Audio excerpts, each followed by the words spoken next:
This video was made possible thanks to my amazing patrons at patreon.com/magicalhacker. If you're not a patron and you would like me to make a video for you each month using your decks, become a patron today.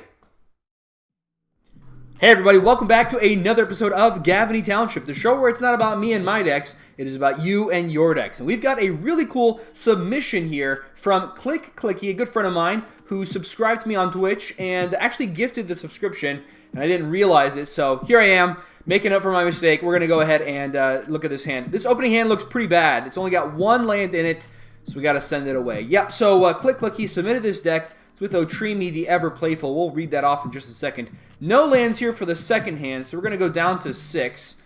All right. Whoa, that Crosis art is great. Yeah, that's some pretty cool looking art. Have not seen that one before. Interesting. Also, guys, welcome to YouTube. Hacker is a tuber. Yeah, D Many here is another friend of mine. He's like, kill the streamer, kill the YouTuber first. All right, so we're gonna go ahead and mulligan this one. Yeah, we're gonna mulligan this one because we need to have a land. We need to have a hand with lands. This hand looks really great. Now we've only got 2 lands in the hand at the moment, but I think this should be fine. We can use the Bloodstained Mire to grab a black-blue source here. Although, maybe we do go for a double... Well, no. We'll get black-blue. We'll be able to get down the Umori. Yeah, I'm going to keep this hand. This looks pretty good. We got to put a card back. Let's take a look at what we can choose. Nylea does make creature spells cost 1 less. Same thing with the Umori. I do like having the recursion. So, I think in this situation, we're going to put the Umori back because we've already got Nylea. And we've got the Soul Ring as well. I think what we'd like to keep is the other cards in the hand. We want to keep the lands, obviously. The Soul Ring makes a lot of sense. Skullwinder and Migratory Greathorn both make a lot of sense in this situation. Whereas Umori, we've already got Nylea. We don't need another one of those types of effects, so we're okay here. All right, so we've got, let me go ahead and say no possible play yield all. We've got Otrimi in the command zone. We're going to start off here. I'm going to say okay. And it looks like something might be happening here with my... There we go. We've got another fetch land, which is great. We're going to start off by playing, let me see here, black-green, black-blue. We can go green-blue here. Let's go ahead and do that. Go ahead, crack the Windswept Heath for a tropical island. We use that and get down the Soul Ring, and that should be pretty nice.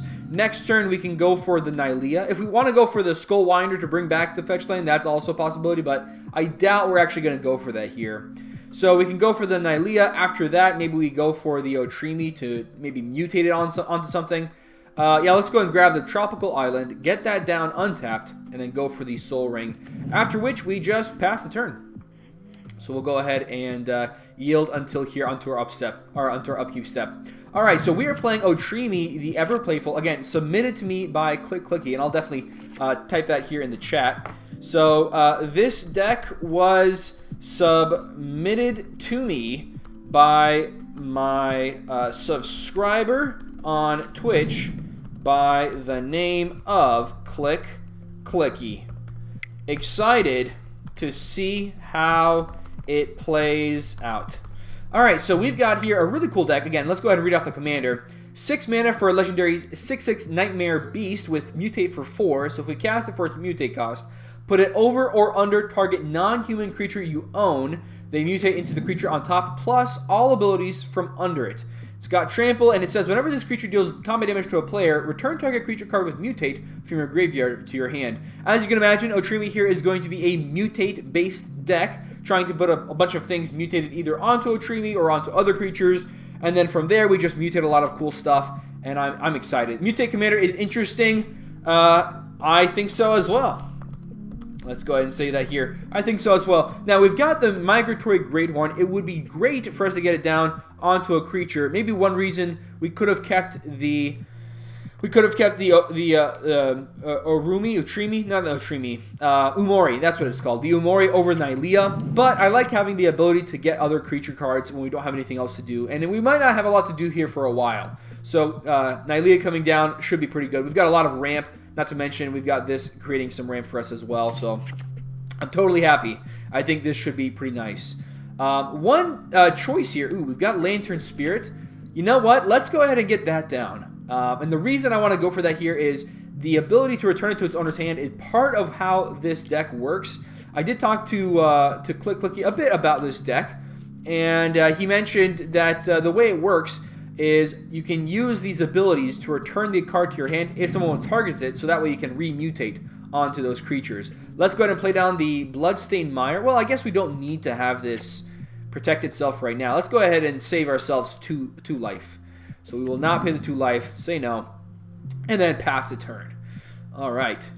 So from here, we can go for the Bloodstained Mire next turn, and we can get down the Otrimi onto this creature. That turns it into a 6/6 flying trampler we can attack with right away.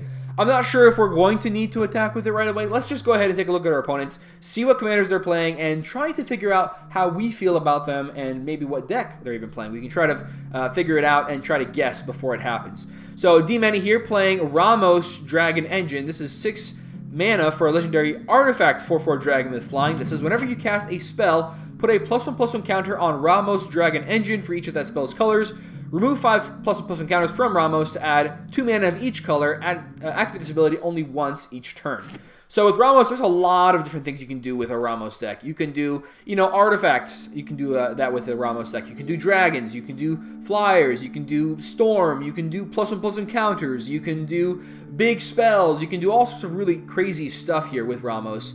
But I already know D-Many. I know we've talked about this deck many times, so I'm not gonna pretend to not know what this deck is, because I've got a pretty good idea. This is D-Many playing his Ramos deck that's all around partners. So a lot of creatures with partner and with partner with. So I'm excited to see how this deck plays. D-Many said that this deck has been playing a lot better than before. So I'm excited. I might be a little bit worried about Ramos, but again, having a nice little theme, that's going to be a lot of fun, I think. So that's what D-Many is playing. Again, good friend of mine, good friend of the channel, so excited to see him here as well. Now, as we go here to our next turn, we can really decide what we want to go for. We've got the Lantern Spirit. Again, we can use that with Otrimi in order to get something else. Although I do like going for the Migratory Greathorn right now, because that means we can get that down, get the basic land, and then follow that up with being able to return it to our hand if we need to. So why don't we do this? So we're going to start off with the Bloodstained Mire. And let me see here. This is going to take 3 mana. We can go, it could be 2 mana, so 6 mana total. We only have 5 mana at the moment. Yeah, so we're going to go for the Migratory Greathorn, mutating that onto the Lantern Spirit. We're going to pay one of this green here, and then the Soul Ring mana. Get that onto the Lantern Spirit.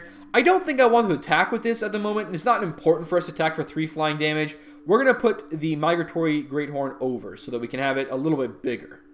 Alright, so that's going to be perfect. We are going to get to mutate here, which is nice. We get to grab a basic land onto the battlefield. We put it onto the battlefield tapped, which is not bad.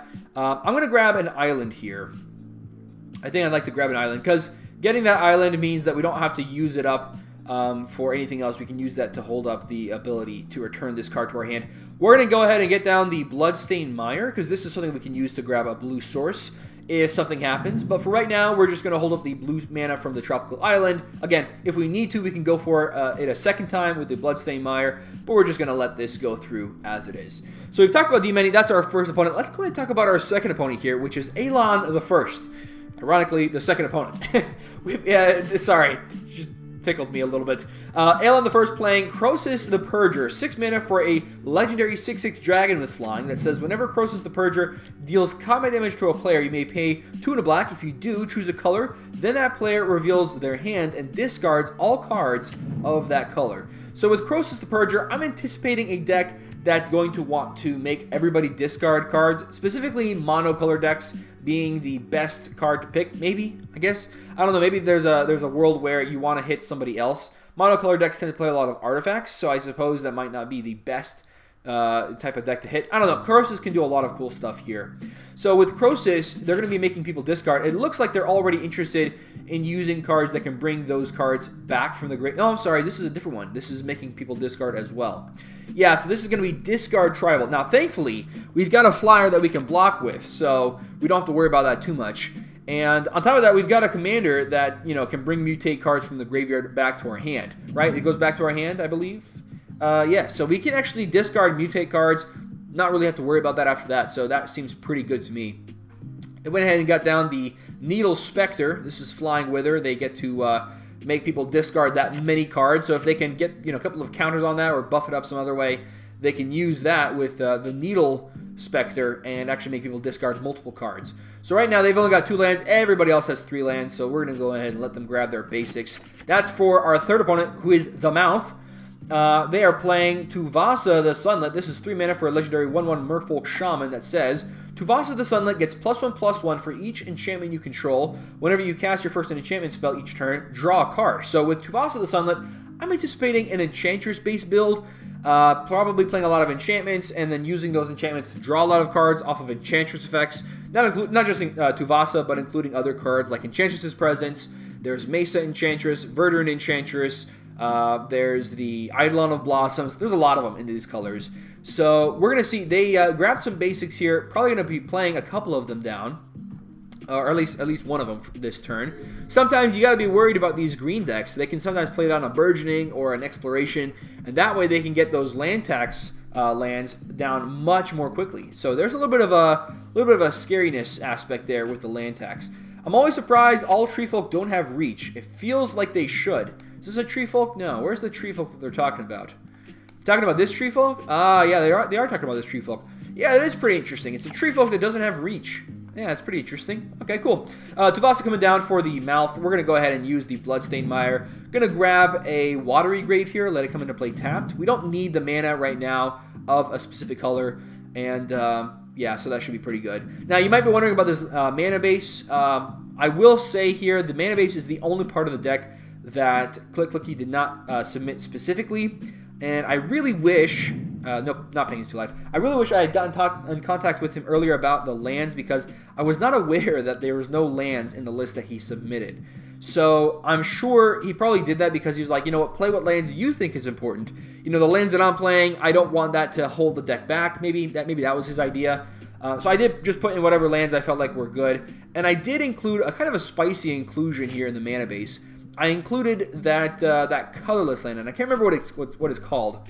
It's that colorless land that allows you to, you know, make copies of creatures. All right, so we've got Migratory Greathorn. Let me see here. If I get down another land, yeah, I can get down Nylea and mutate my Otrimi here. So let's go ahead and do that. We'll go and get down the Underground Sea. We're going to use the Nylea here, green mana from the Overgrown Tomb, 2 mana from the Soul Ring. Tap 2 mana there. And then we'll use up 1 mana from the island and get that down. Yeah, so we've got enough mana to get everything else out there. So let's go ahead and do that. We're going to go ahead and get the Otrimi, casting that one with Mutate. So cast that with Mutate. We're going to choose the Migratory Greathorn, pay a green from the Tropical Island, blue and black from these other 2 lands. Now I know I'm going down, not being able to hold up the 1 mana from the Lantern Spirit. So we're going to put over here. But the fact that we've got this on the battlefield might not be too big of a problem. We just get that out there, and we should be okay. If, worst case scenario, if something happens and these things go to the graveyard, we've got Recursion in the hand. We've got, let's go and grab I guess let's grab a Swamp. No, let's grab a Forest. Let's grab a Forest. Worst case scenario, we can always use Skullwinder to get back the Lantern Spirit if we need to. Like I said, I don't think we're going to be needing to do that here. We can have a 6/6 commander with flying. Attacking somebody, but for right now I feel okay. I feel like this is probably okay.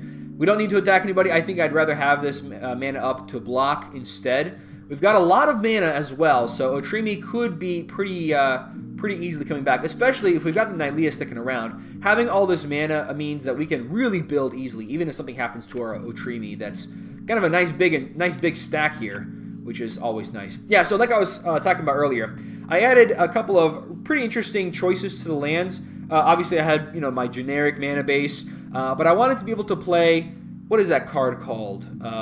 It's the one that requires colorless mana. It's Myriad something, I think. Let me go and check the deck really quick.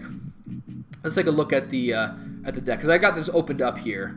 That I can take a look, because I remember it was a really interesting one, and it's not in the B. Where is it? Mirror Pool. Here it is. Mirror Pool. So this is one of the lands I added into the deck. The reason I added this one is because for 6 mana, which you're tapping itself, so for 5 mana plus itself, you can create a copy of a target creature you control. You do have to sacrifice the land in order to do that, but I think that's well worth it. You sacrifice the land, you get a copy of this, and now you've got all those, like for example, if we drew it now, we would be able to put it down, make a copy of all our creatures, and from there we could return that card to our, this card to our hand.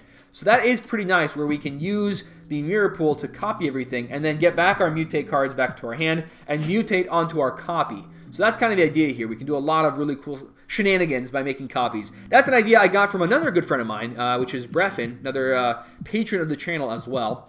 So D-Many going ahead and getting down their Ramos, so they're getting ready to be able to produce a lot of mana with this commander.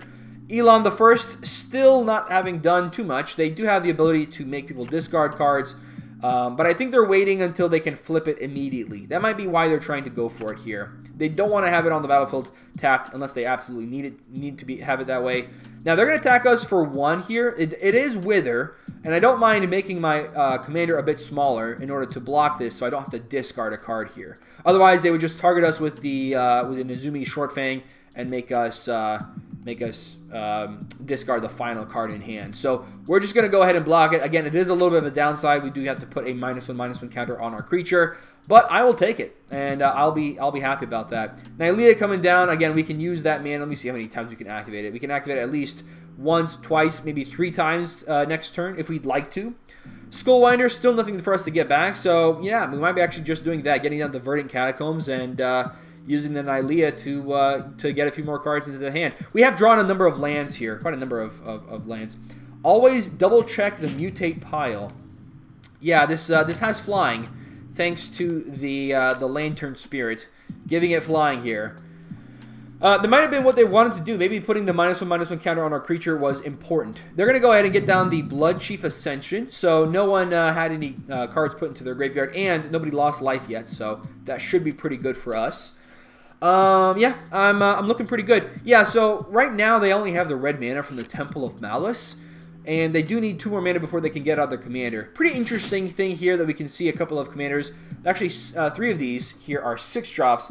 Tuvasa is the only one out that's not a 6-drop, and in a way, I guess Otrimi doesn't even count because you probably mutate it more than anything. It wasn't the pile, it was my card being a sorcery.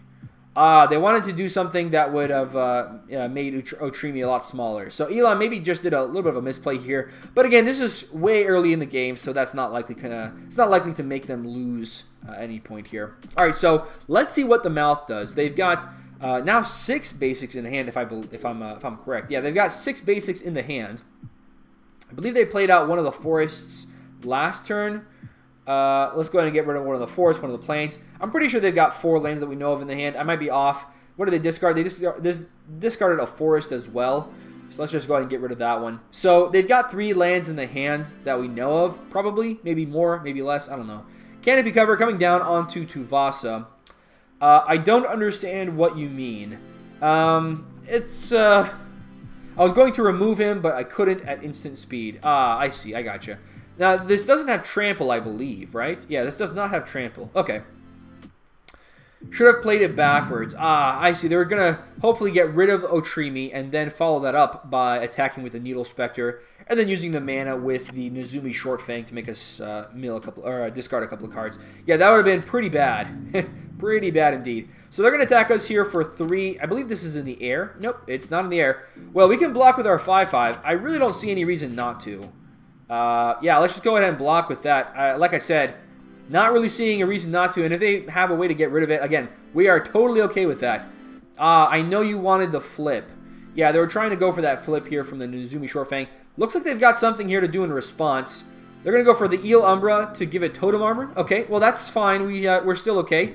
We do trade with our commander for the Eel Umbra, and we will return the Otrimi back to our hand. Again, not a big deal. We can return the Migratory Greathorn to our hand with the Otrimi, so I'm feeling pretty good here about that. Not a big deal in my opinion.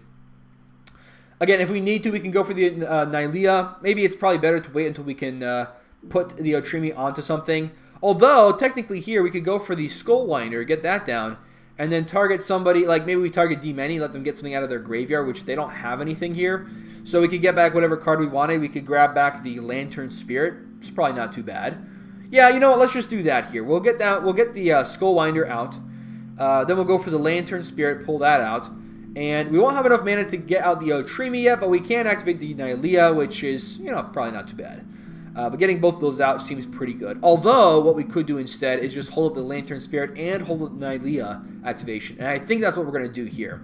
We're going to hold up the Lantern Spirit, maybe with a couple of blue mana. So, obviously, Tropical Island is going to be pretty important for us to hold up.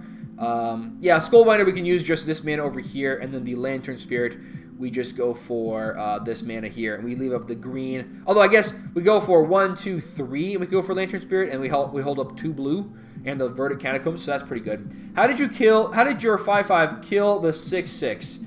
It had a -1/-1. We'll go ahead and put this here in the chat. -1/-1 counter from the Wither creature. Yep, and so it was a 5/5 as a result of the Tuvasa ability combined with the Elumbra ability. Alright, so we're going to go ahead and draw a card. What do we draw into here? Hopefully not another land, is what I'm hoping for. Alright, we draw into a Dreamtail Heron, and this allows us to draw a card. That is not too bad. You know what? I'm going to say let's go ahead and go for that. We're going to use the Skullwinder to get back the Lantern Spirit and then get the mutate onto that. Yeah, I like that a lot, actually. Let's go ahead and do that here. Skullwinder paying 1 and a green. I forgot that we've got the mana reduction from Nylea. Thank you very much for that. We'll go ahead and get the Skullwinder down. We're going to target the D-Many for this because we don't want to let them get back their Elumbra. We're going to target the Lantern Spirit here. The Migratory Greathorn, we can get that with, you know, Otrimi, no problem. So we're going to go ahead and use that. We're going to return that to our hand and then target D-Many. They won't be able to get anything back, but at least we've got that back in our hand. All right, so we've got the Lantern Spirit. Let's go ahead and get that down as well. 1 mana for that. And then lastly, we're going to go ahead and get our Dreamtail Heron onto Lantern Spirit, holding up the blue mana to return it to the hand if we need to. Actually, let's start off with the Verdant Catacombs so that if we need to use this again, we've got that mana ready to go. Cast with Mutate onto the Lantern Spirit. We're going to choose to use the Overgrown 2 mana, followed up with the Watery Grave. And I guess let's go ahead and use the Underground Sea as well. I think 1 green mana could, you know, represent a lot more than 1 black mana. So we're going to go ahead and put this, what is this, a 3/4? We're going to put it over. Definitely going to put that over here because we want to have that as a little bit bigger. We're going to always yield to this ability from the Dreamtail Heron. And then we'll go ahead and draw a card. We draw into our Primordial Sage. Now this one is a pretty good one. We can get this one down and start drawing cards off of our mutating ability. But yeah, for right now, I feel pretty good. We've got 1 final card in hand. If they make us discard it here with the Nezumi Shortfang, that's not a problem, I think. Yeah, I'm feeling pretty okay with that. Although, technically, we can use the ability from the Dreamtail Heron, bring that back to the hand, and then discard the Dreamtail Heron since we can use the Otrimi. You know what? I think I'd prefer that over this flipping into the last ability because that would make us lose quite a bit of life here pretty quickly. You know what? As weird as it sounds, I think that's what I'm going to go for. Yep, let's go ahead and do it that way. If they target us with a Nezumi, we're going to return this to our hand.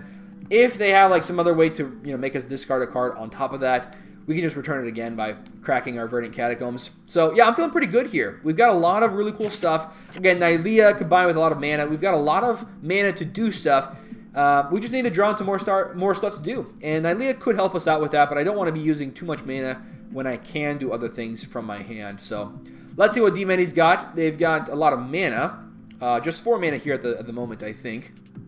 I'm sorry, they've got quite a good bit here because they've got the Faber Elder as well. So this will allow them to tap for, I think, 6 mana at the moment. If they get something else down, they could have a total of 7 or more. So let's see what they get down here. Most likely it's going to be one of the partners, although there's no guarantee that D-Many is playing that version of the deck. They're going to go and start off with the Ashiok. This means we've got to go for the Verdant Catacombs right away.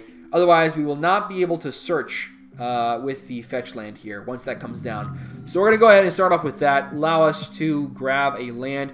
I think here we're going to go ahead and grab a tapped land. Although I guess an untapped land is not bad either. Bayou, Breeding Pool. Let's go to grab the Breeding Pool and pay 2 life. I know it seems a little bit strange, but we're going to make sure that we have the 2 blue mana ready to go for our Dreamtail Heron just in case we need it. So let's go ahead. We're going to always yield to this Ramos ability, and then we're just going to keep yielding here. Yeah, Primordial Sage isn't a card that's like super necessary, but I'd prefer not to discard it if I can discard a card with Mutate, since I can just get that back with my commander. Now, next turn, what we can do is with Skullwinder having Death Touch, we can mutate our commander onto it and attack. And the combination of Death Touch and Trample here from the commander, it has Trample innately. We can combine those two together, and that way we can definitely ensure that we will have our ability from, you know, bringing back a mutate ability. That should work out pretty good for us. So we can use that, bring back, I guess maybe the Dreamtail Heron should be pretty nice. We get that down, and now we've got a Flying Trample Death Touch. That should be pretty cool. Although, maybe it's a bad idea to put a bunch of things onto a Skullwinder. Maybe we're more interested in putting it onto the Lantern Spirit. Yeah, maybe that's what we go for. We use the Otrimi, you know, we put something onto a Lantern Spirit. Maybe we go for, you know what, actually we can go for the Lantern Spirit into the Heron again. That's not too bad. Again, I'd like to get that Primordial Sage first if possible, but let's see what they've got for us at this point. So, yeah, things are looking pretty good for us. We're down to 35 life, which is certainly the lowest at the life total of the table. There are too many tutor and graveyard colors here. Let's slow it down. They're going to be able to exile each opponent's graveyard here, so we're going to lose our Migratory Greathorn. I'm feeling a little bit sad about that, but I don't know if it's super important here. Let's see if they decide to use that -1 off of this ability. They're going to go ahead and tap this for 4 mana. They've got 1 last mana here, so they can go for something that allows them to do something pretty crazy. So let's see what they've got here. Maybe getting enough counters onto Ramos where they can produce a lot of mana from that. Let's take a look, see what we can find. With Nylea, again, we can use that. Okay, so Painful Truth's coming down. They're going to draw 3 additional cards. Not too bad. Not too shabby, as they like to say.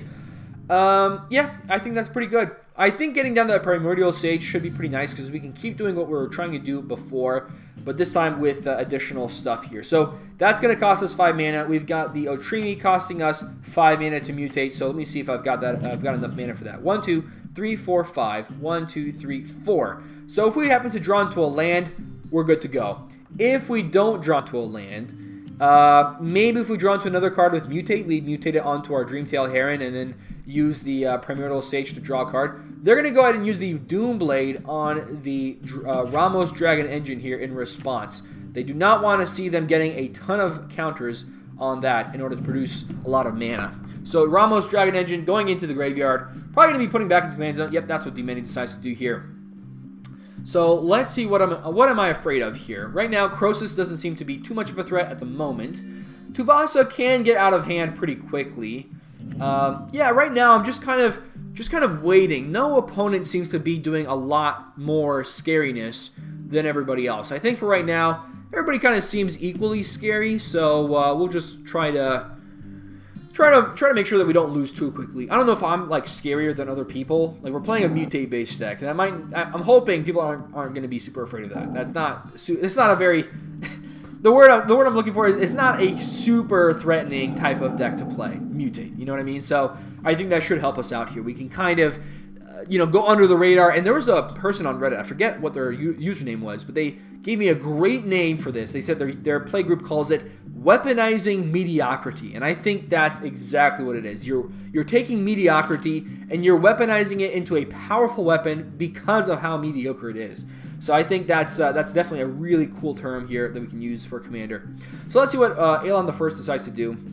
I forgot to turn off the foil. Oh, I'm sorry. No, that's the Summoning Sickness motion. Although I guess that's kind of nice. You remember that it's Summoning Sick. So let's see what Elon the First does. They've got 1, 2, 3, 4, 5 mana at the moment. If they happen to have another land, and they're right now on turn 5, so they have to have another land next turn, then they can go for casting out their commander. Yeah, that's not too bad. They're going to go ahead and make us discard a card. We were prepared for this one. We're going to go ahead and pay a blue mana to put a card into our hand. And that way we can discard the Dreamtail Heron, bring that back with our commander attacking through the Skullwinder. So we're feeling pretty good here. That's going to allow this card to not flip. I'm feeling pretty good. All right, so, yep, Dreamtail Heron and the Lantern Spirit into the hand. We're going to go ahead. They're going to make us discard a card. We're going to discard the Dreamtail Heron, put that into the graveyard, and then let's see what they've got. Now, they did use up 2 of their mana here in order to do that. So that's pretty interesting. I wonder if that's going to affect them pretty heavily here. They're going to play down the Davriel Rogue Shadow Mage. So they can make somebody discard a card. They can't make us discard unless they want to go down to, like, make us go down to 1. In this situation, I think I would discard the Primordial Sage. Yeah, they are going to make us discard 1 card here. That's fine. We'll discard the Primordial Sage. It would have been nice to keep it in the hand, but that's fine. We'll discard that one. So we are now down to 1 card in hand. And so they're trying to get us down to 0 cards in hand. We might actually do that and then use Nylea to put cards into our hand, and that way we don't have to worry about this flipping over or anything. Yeah, things are looking a little strange, But I'm happy to see this. So we're going to go ahead and yield to our upkeep. We have no longer anything else we would like to do in response. When we go to our next turn, again, we mentioned this already. We have 9 mana. So I do like the idea of getting Otrimi to bring back the Dreamtail Heron. The only problem is I'm a little worried, like, do we put it on Otrimi? Because I think we would, but it's a little bit of a risk, I would say. I should just will your lantern, says Elon the First. Oh, I'm sorry. They were talking about I should just kill your lantern. Maybe they're a little bit worried. They kind of see how this is doing some cool stuff here. Again, not my idea. Totally up to ClickClicky here. So let's see what they've got. Seal of Cleansing. They can use this to destroy an artifact or enchantment. I wonder what they're going to destroy. There's only really one enchantment on the battlefield that's super threatening, and that's this Bloodchief Ascension. Although I guess Soul Ring, in a way, could be enticing to kill as well. Let's see what they decide to target. Or maybe they just want to keep it out there, just to make Tuvasa a little bit bigger. Yep, they're going to go ahead and make it into a 5/5. Now, we've got a Death Touch creature that we can block with. So let's see if they want to do that. Oh, we can't even block with it. We have to only block with things with reach. So let's see what they want to do. Maybe they're going to hit the Davriel. Well, we'll just say here, Davriel, question mark. I guess they could also hit the Ashiok. Let's see what they decide to go. They're going to decide to hit us.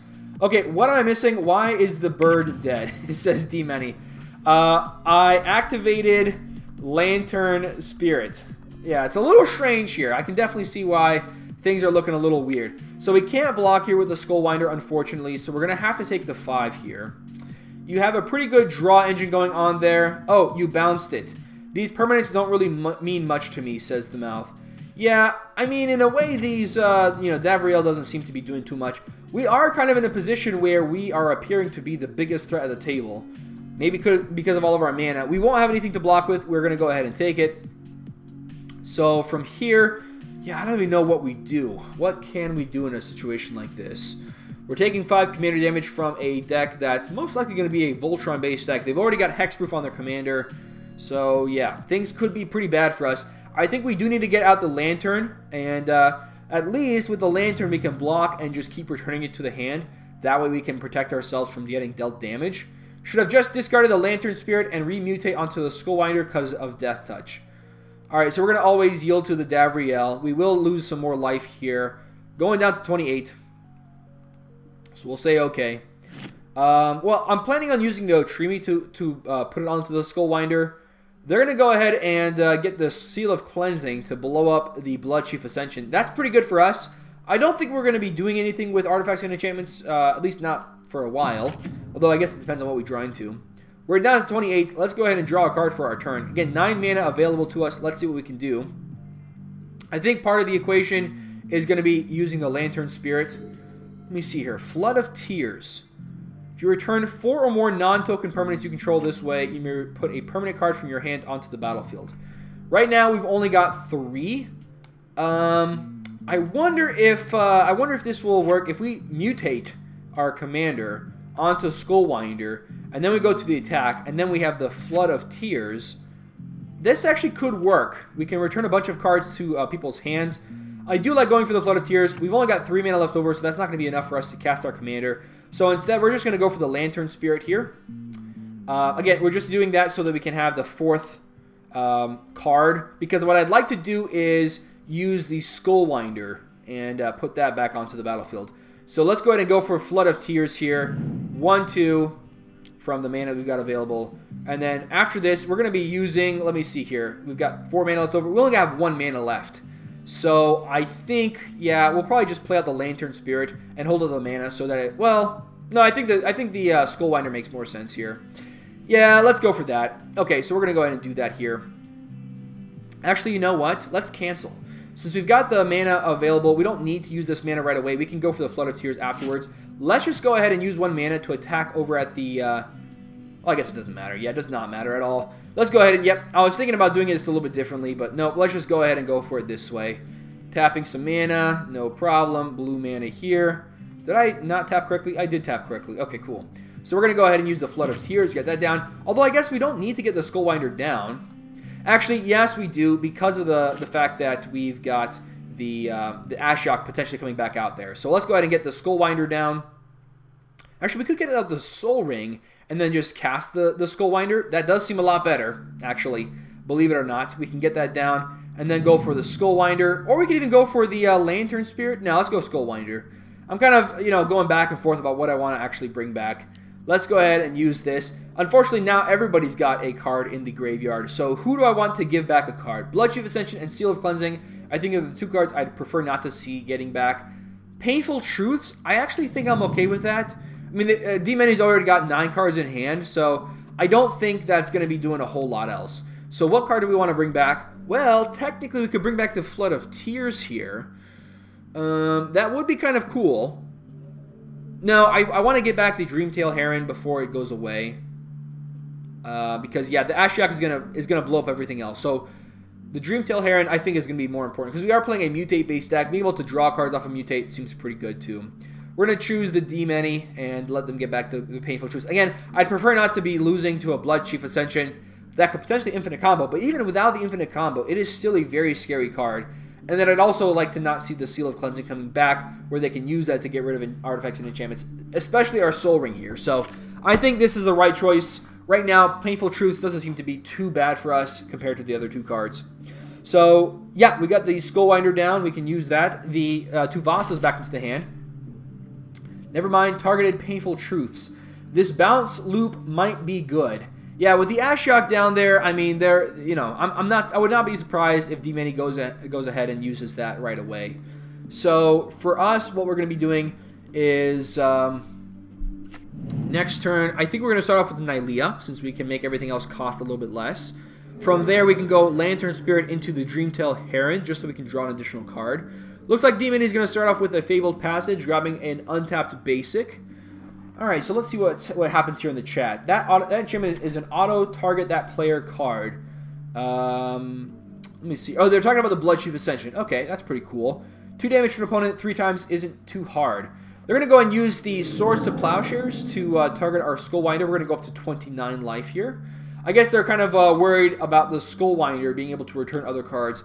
In a way, I'm actually okay with this. This doesn't seem to be too big of a problem. Elon the First says, yikes.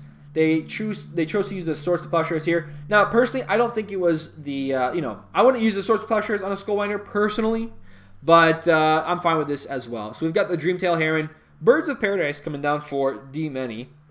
Let's see what happens after this. Now, currently the Mouth can get out Tuvasa, but it's going to be a slow road to rebuilding for them. They can play out their Tuvasa, they can play out maybe the Canopy cover. Faber Elder coming down for D-Many, so that's going to be some more mana. They've got 1 mana left over. Let's see what they decide to do here. So let me think about this. Next turn, we're going to have 1, 2, 3, 4 for Nylea. Then we go 1, 2 for the Lantern Spirit, and then 1, 2, 3 for the Dreamtail Heron. If we happen to draw into a blue source, that means that we've got mana held up to return the Lantern Spirit and Dreamtail Heron to the hand. So I don't mind doing that. I think that should be pretty nice. Let's see if we can manage to do that. The other alternative is that we use Nylea and we just activate it once. Not super great, honestly. Is it better than running out of mana? That's a good question. If I've got 3 mana left over, do I go for Dreamtail Heron and not have mana to return the Lantern Spirit? Or do I hold up the Lantern Spirit and Nylea ability? You know what? I think in this situation, I gotta hold up the Lantern Spirit and Nylea ability here. Yeah, let's go for that, because I think that's going to work out a lot better for us, where we've got Nylea down, we've got the Lantern Spirit, we can use that to return. Let's say the Tuvasa attacks us, we can get through that and we can be okay. So yeah, I like this idea here. I think we'll be in a lot better position. Now, one thing that's pretty interesting is D-Many had the Ashiok in hand and they decided not to actually use that. So that is pretty interesting in my opinion. However, they did get rid of the Skullwinder, so even if we had kept the Dreamtail Heron into the graveyard, we would have not been able to get back anything back with Otrimi, because we don't have any creatures at the moment. So yeah, not going to be too big of a deal. I wonder if it was if there's other cards we're going to put here in the graveyard, like Manlands. Maybe. I don't know how Manlands work with Mutate. They might actually not work out that great. I guess it depends if you put it on top or on bottom. I'm not even sure, actually. Alright, so Tuvasa coming down once again. They've got 3 mana left over. Let's see what they decide to do here for 3 mana. 3 mana, let's see what they're getting down. It could be something that we've seen already. I know they had the Canopy cover, and then they also had the Alpha Authority, if I remember correctly. Yeah, they're going to get down the Alpha Authority one more time. They have 1 mana left over they're not going to use. They're going to go ahead and draw a card. They're using that last mana for the land tax. Okay, not a big deal here. So they've got a 3/3 hexproof commander that I have a feeling is going to get pretty big. So for us, I think what we need to do is we need to go for the Lantern Spirit and use that. Now, I wonder if we can get Nylea eventually to the point where it's got enough devotion where we can use that. That actually might be pretty cool here. So, yeah, I wonder what's going on. The board wipe did kind of let us get a few more turns to deal with Tuvasa, but with the discard deck trying to attack us, with the mouth trying to attack us, we're really seeing two things coming all our way, and we might not be able to deal with that with a mutate-based deck. So I think next turn we're going to try to do something a little bit less scary compared to what everybody else is going for. So we can use the Lantern Spirit and the Nylea, get those down, hold that up. If the Liliana's Reaver attacks us, we can let them hit us and then use the Lantern Spirit to block the Tuvasa. Although I'm not sure what's happening here for them. So let's see what the mouth decides to do. I mean, they could attack over at Elon the first. If they decide to attack us with the Liliana's Reaver. Maybe instead we just have to go for multiple creatures here. I'd hate to do that, but we might have to. We might have to go for that here. If we go for the Lantern Spirit and the Dreamtail Heron, we can mutate onto it. And, yeah, we don't have enough creatures. This is tough here. Black Sun Zenith. Well, you know what? This one actually does work. We can use this to get rid of all the creatures on the battlefield for X equals 3. So let me see here. 1, 2, 3, 4, 5. So we have 4 mana left over. That's just enough for Nylea. So let's go ahead and do that. Although, you know what? I do like getting the Lantern Spirit down so that we can bring that back. So let's go ahead and do this instead. We're going to go for the Black Sun Zenith. So 1, 2. And we're going to pay black. Actually, we need to keep the blue and green. So the let's just tap black here, tap black here, and then 1 more mana. Let's just go ahead and tap the forest from that. Perfect. And say done. So this is going to put 3 -1/-1 counters on all creatures. It's going to get rid of the hexproof ability, which is pretty nice. We got to do a lot of cool stuff there. All right, so now it's time for the Lantern Spirit, and then after that, we can hold up the mana to activate it if we need to. Oops, sorry, I thought my turn was over. No problem. No problem at all. All right, so we're going to go ahead and let me put a little smiley face here. We're going to go ahead and get down the Lantern Spirit and then hold up the mana for returning that to the hand. After that, we go to our next turn, and we do some pretty cool stuff from there. So we can use the Lantern Spirit if we can keep that on the battlefield, which I'm assuming we will be able to. If not, we'll just return it back to the hand like always. Maybe not, though. Actually, maybe it's more important for us to get down Nylea. We don't have any things in the mutate in the graveyard that we would want to use Otrimi for. And, you know, mutating our Dreamtail Heron immediately to attack with is not that important. Yeah, you know what? On second thought, we're going to go for the Nylea here. Sometimes I kind of change my mind just to figure out what's the most important thing for us to do. And we are going to go for the Nylea. I think that's going to be a huge help here. All right, so D-Many, I think we're waiting here on the mouth. The mouth. You there? We're going to just ask this really quick. We're going to wait for the mouth to come back. Alright, it looks like the mouth is back. We've got the chance here to play out our Nylea, so we're going to go ahead and do that. Cast Nylea here. Alright. Okay, go ahead and cast that one. 1 mana here from this from these lands. We're going to tap each one of these for 1, obviously. Play out our Nylea, and then just pass the turn to D-Many. So we'll see how our opponents will rebuild here. Right now, we do have quite a number of lands, so the mouth will be able to get some more basics with land tax. But that's fine. No big deal. I think we're actually okay. Have you tried having your game set to auto-yield if you have no play? Okay. All right, cool. It was a dialogue box about my commander. I see. They were just seeing something that they were looking for with their commander. Oh, I'm sorry. When the Black Sun Zenith put that Tuvasa into their graveyard, they had to choose, you know, where to put it. If they wanted to leave it in the graveyard or put it back into the command zone. I'm super excited, by the way, about the rule change from the command zone, because now opponents will not be seeing themselves like accidentally, you know, when they wanted their commander to die, it goes to the graveyard, or it goes to the command zone instead. When they wanted to go to the command zone, it goes to the graveyard instead. So I'm pretty excited about that. I think that's going to be a lot of help here. So they're going to go ahead and exile everybody's graveyard. We're going to lose our 2 cards in the graveyard. Not too much of a problem. I don't know how many cards we have in the deck that can bring those back anyways. So for right now, we're okay. There's a lot of cards in our exile zone at this point. Glowstone Recluse. I forget that it mills 4 cards as well. Mind Leecher, we lose a couple of mutate cards here. Yeah, that's a pretty cool one. Exile the top card of each opponent's library, not bad. What else did we mill before? Because I didn't even see this one. Skullwinder, Verdant Catacombs, Migratory Greathorn. Actually, all these cards were already there.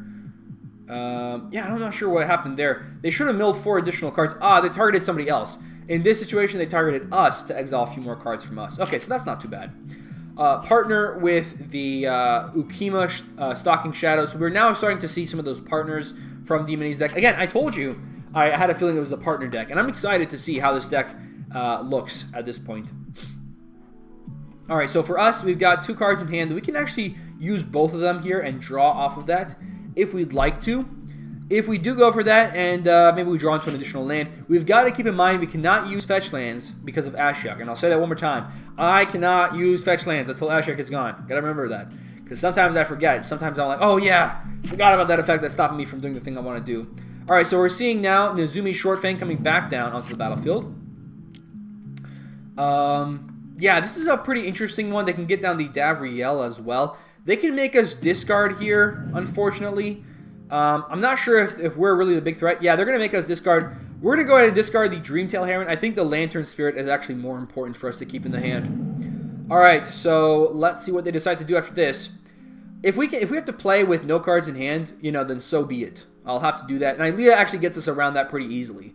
So the only thing it does not get us around is taking, let's see, that player loses 1 life for each card fewer than 3 in their hand. So we would take 3 damage here from the, where we lose 3 life from the Nezumi, and then here we would take 2 damage. So that's 5 damage a turn, 5 life loss a turn. That's a little bit much for me, I think. I don't think I want to see that happening. So what can we do to deal with this? Well, if we can get our devotion to green up to 5, we could attack the Davriel. If they decide to block with the Nezumi Shortfang, that's also a pretty good benefit. Yeah, this is really tough here. So yeah, land tax is not going to work for them anymore because of the Ashiok. They're going to go ahead and get down the Sigil of the Empty Throne to create some 4/4s. We're going to say here, wow. Actually, you know what? If we just keep activating Nylea, we don't take damage and we're fine with discarding cards. So maybe we just do a couple of turns of nothing in order to just have cards to discard to these effects. Maybe that's what we go for here. I know it sounds a little silly, but maybe that's what we do. They're going to go ahead and create 1 4/4 with the Sula Primordium, and that's fine. They say here that's dirty. Yep, they're going to go ahead and create some 4/4s. Yeah, I'm still a little surprised that they're going for us. Maybe they're just going for us because we have the least cards in hand. But if that's the case, then I think what we want to do is we want to start getting more cards into the hand with Nylea. I know it's going to be 9 mana to draw 3 cards. That seems pretty bad. But yeah, we'll just go for that instead. Yeah, like I said, it's a little odd, a little strange indeed. We can actually we'll turn off the auto yields here. Let's go ahead and go to our yields.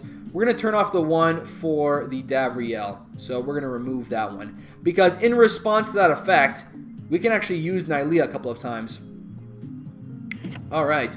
They're wondering if we're going to go for the Soul Ring sack. Not going to happen. Not this time. So I'm fine with taking a turn off to make sure that I don't take damage. So let's go ahead and use this ability here from Nylea.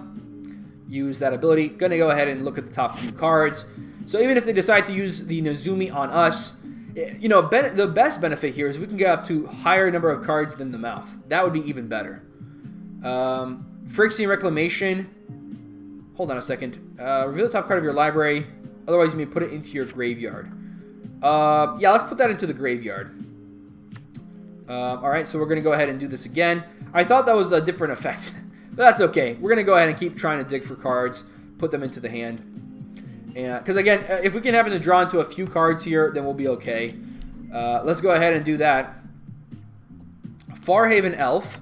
Okay, so that's not too bad. That's the card I'd like to discard to Nezumi if they make us discard. Let's go ahead and do it one more time. And then we'll have that card in the hand. We'll have a couple of cards, rather. And good work around my Davriel. Yeah, I just try to do what I can to not take too much damage. We're going to keep that on top. Or actually, no, let's put it in the graveyard. I think we're going to put the Demonic Tutor in the graveyard. We don't need it that much right now since the Ashiok's on the field, so we can't really use it anyways. We've got a Swamp in hand. That seems like a great card to discard, so we're going to go ahead and yield until our upkeep. Okay, so we're not doing anything here. and just not take any damage. 29. So let's see what happens from this point on. We do see the angels able to attack. Let's see where they decide to attack here. I mean, we're not doing a whole lot, and so we should be okay. If they make us discard a card from Davriel and from Nezumi, I have no problem with discarding the Swamp and the Farhaven Elf. That way we can keep the Lantern Spirit in the hand. But yeah, you know what? Looking at this turn, maybe that wasn't the best idea, because at the very end, we did not actually increase our ability to commit to the board. Maybe what we try to do is just play out everything from our hand, but then again, we'd be taking 5 damage. So I think we're in a lose-lose situation here. Either we don't do anything or we take 5 damage every time. So that, both of those situations sound pretty bad. So let's see what happens here from our opponents. I'm hoping that, opponents like D-Many and the Mouth could maybe go a little bit lower in cards. So maybe, then from that point, Elon will hit them instead, make them discard cards. That's what I would hope for. So, thanks. I do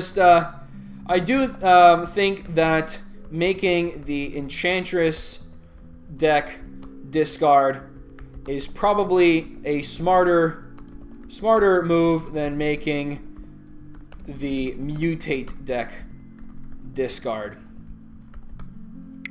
I'm not that powerful as Enchantress, so I'm gonna go ahead and say that here. I've got mutate stuff, but I'm not doing as much as that opponent. So maybe that will make Elon more interested in making the Mouth discard cards. That's what I'm hoping for, at least. So let's see what happens from here. So D-Many going ahead to give the Ukima the ability to have Double Strike and Lifelink. I wonder where they're going to attack here. I guess they could attack really anybody and it'd be okay. They can gain 6 life from attacking us.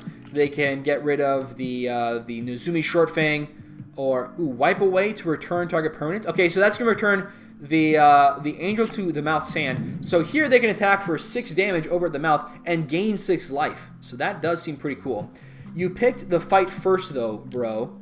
I'm not sure if I remember how.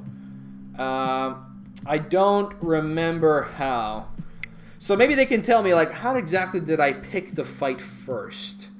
Not sure if I remember. Did I exile something from them? No, I didn't. I didn't mill them either. Oh, because we blocked? Well, no, it doesn't make sense, actually. For blocking? I don't know if that counts. Wait, for blocking? Let me just say here. For blocking? I'm not sure if that counts as picking a fight. Blocking a creature? I don't think that counts. So let's see what they say here. They're going to go ahead, and they are attacking this. Yeah, they are attacking the Mouth here for 6. So that is going to put a counter on them. Actually, it's going to be attacking them for 7. So they're going to go down to 33. So let's see what happens here. If we do get to keep some of those cards in the hand, I'm going to keep them, not casting them or playing them for the land. I'm going to keep them in the hand so that I can have things to discard to Elon if I need to. And, having more cards in hand is pretty good, where we can use that ultimately as a way to not take too much damage from these cards. If they need someone on 0 cards, I might be better at drawing cards. So let's see what happens here. They're going to go ahead and exile graveyards. We do lose our Dreamtail Heron, unfortunately. So let's see what happens after this point. Yeah, it's a bit of a downside here. Everyone had been attacked and been Ashiok targeted. All balanced, says D-Many, as things should be. Alright, so what are we doing to help balance the game in our favor? I don't even know. I don't think we can do a whole lot, actually. Balanced as all things should be. Oh, I love it. Yeah, so let's see if they happen to draw into a land here, it might be time for Crosis to do their thing. Let's see what happens. D-Many's got down to 4 cards in hand. We're down to 3 cards. The Mouth is down to 5. Definitely a bit of a problem here. So Elon did draw that last land, so they have enough mana now to cast Crosis. Mostly black mana though, so they can't actually cast anything with double red or double blue in the mana cost. Right now it's just mostly black, so I wonder if that's going to affect how they can play their deck. Although, being a discard-based deck, I wouldn't be surprised if they got like almost all black cards. When I think of discard, that's like the one thing I think of. Ooh, they're going to cast Guldraw's Spectre instead. Interesting choice. So this is going to be a way for them to make people discard cards. I think it's also impressive that they can use that to block the 4/4 Angels if somebody happens to go down to 0 cards in the hand. So let's see. Nice hits I got there of the Enchantress deck. So they're down to 33. You know, D-Many's up to 42. They're going to go ahead and make the Mouth discard a card. Okay, so that's not too bad. Let's see what they happen to discard here. I'm hoping that this will help us, you know, not take too much damage anymore. We are down to 29, which is the lowest life total at the table. That's after that huge 7 damage hit too, so that's pretty crazy. My commander isn't really an important part of my deck. It's mostly used as a flying blocker or removal bait, says D-Many. Yeah, that's how Ramos usually works for this deck. They discarded a Miria, which makes a whole lot of sense. Their land tax is not doing a whole lot, so they're going to go and make them discard down to 3 cards in the hand. So now it looks like, with the Mouth having just as many cards as we do, if they cast out their cards to try to, you know, get more cards on board, then for us, we will be able to play out our cards and not have to worry so much. I do like keeping the Farhaven Elf and the Swamp in hand. It depends on what we've got. I might actually go for the Lantern Spirit and then cast my commander. Let me think about this here, because then we would be up to 3 cards in the hand still. Again, they could use their activated abilities to stop that, though. So maybe that's not the best idea here. You know what? Actually, with the Nylea out there and the Lantern Spirit, we can actually get around Davriel a little bit by returning Lantern Spirit to our hand every time. So that is kind of cool. Yeah, you know what? That doesn't seem too bad here. If they make us discard cards, we can start returning cards to our hand and then discarding cards we don't care about. That does actually sound pretty cool. Yeah, you know what? Let's go for that. Now, Ashiok is not going to stick around for too much longer if they're going to keep using that -1 every turn. So they're down to 3. I would prefer, usually the way I do it is, if someone's doing a graveyard-based thing and I can stop them from doing it, I will go for the -1. If there's nothing that scary out right now, then the -1 won't be used until later on. So Wolf Willow Haven. So this allows them to have an additional ramp from that plains. That's not too bad. I love that art, though. That is such a cool looking art. I'm not huge into like art specifically. Well, actually, maybe I should change that. I appreciate art, I think is the word that I'm looking for. I'm a big appreciator of art. When I look at art, I can usually find something that I like about it. I remember going one time to a free art museum for the University of Georgia. I lived pretty close to that. I worked in the same city. I worked at a hospital there. So I went to the University of Georgia. They had a free art museum for visitors and for students alike. I went there and I saw a bunch of art on display. I went there with a friend of mine. And there was one art I remember very specifically. I don't remember anything else, but I remember this one very specifically.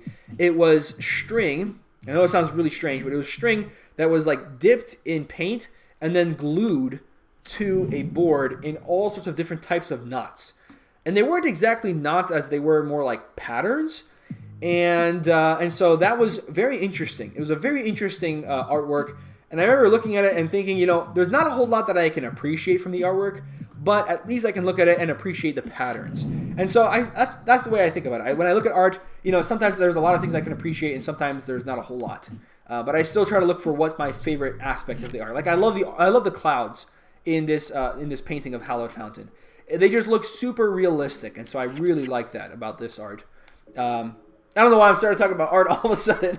I think I was just seeing this Wolf Willow Haven. It's just, you look at this and immediately your eyes are attracted to like the roots of the tree, because that's where the bright art is. And then you notice, oh my gosh, there's wolves there.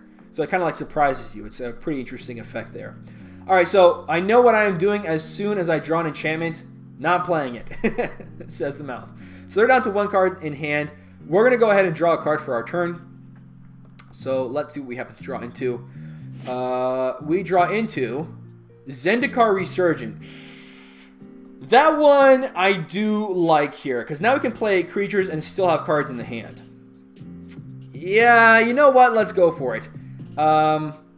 Let's play down the Swamp. Let's get down the Zendikar Resurgent. We're going to use up, let's see, 1 mana here. We'll use up some mana here. Yeah, this one is, yeah, I was planning on doing this a little bit differently, but then I saw this, and I decided, you know what, there's something else we can do instead here.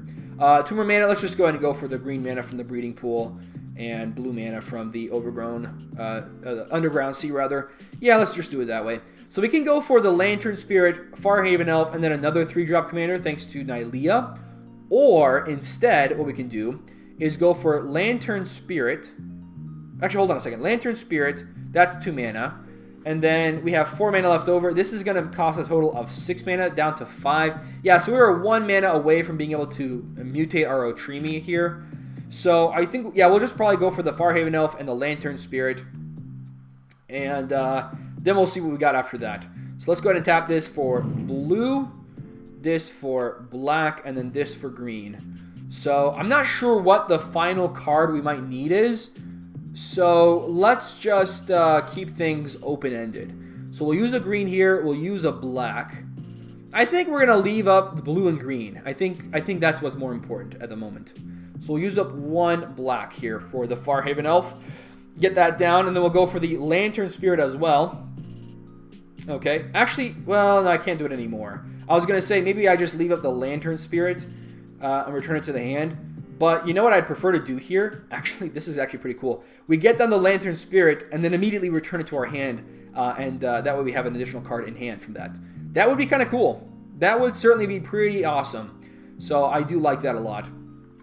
So we got the Zendikar Resurgent. This one's pretty cool. We can draw cards off of mutating things. So let's see what happens after this. We're going to draw a card with the Zendikar's Resurgent ability. We draw into the Chittering Harvester. So this mutates for 4 down to... Well, actually down to 4 with the Zendikar Resurgent. And making each opponent sacrifice a creature here is actually pretty good. So you know what? Let's just mutate onto our Farhaven Elf with the Chittering Harvester. Yeah, that does sound pretty good. Let's go ahead and do that. We can make them either discard... Like, no matter what, whichever one they sacrifice here, that's going to be beneficial for us.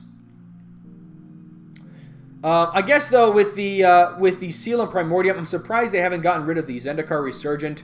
Let's just go ahead. We're going to go ahead and search for a basic land. Although, you know what, Ashiok on the battlefield, not going to let us do that, so that's fine. Just going to let us have that ability, but we're not going to be able to search our library. Let's go ahead and cast with the Mutate onto the Farhaven Elf. That's going to trigger our Zendikar Resurgent. Even here, drawing 2 cards off of the Zendikar Resurgent and making them lose their Seal of Primordium. Both of those are pretty cool here. We draw into a Trumpeting Gnar. So this one allows us to create some beasts off of mutation. So that's pretty cool. All right. So now what do we want to do? I think on our next turn, we're going to be doing some pretty cool stuff. We've got a 4/6. We're going to put that on top. That way we can block this 5/5 that if it wants to attack us. We're going to put it over. Okay. And yeah, I'm feeling pretty good here. We've got a lot of cool stuff. We're going to make everybody sacrifice a creature. Probably going to be sacrificing this Angel. Yeah, going to be sacrificing the Bruce Tarl. I wonder which one of these 2 creatures they're going to sacrifice. They're going to sacrifice the one that could flip. So that's pretty good for us. This card here, the Ghoul-Draz Spectre. This one is kind of a problem for us. I wonder what we're going to do here next turn. I do like the Trumpeting Gnar. I think that would be pretty nice. The fact that we're going up against a discard deck is really making it a lot harder for us to show off this deck, unfortunately. So let's just take a look. Oh, look, a juicy target. Elon says, yes, big and worth it. Well, once you get priority. I wonder why. Can they not do this at instant speed? Bruise, your muscles will be remembered.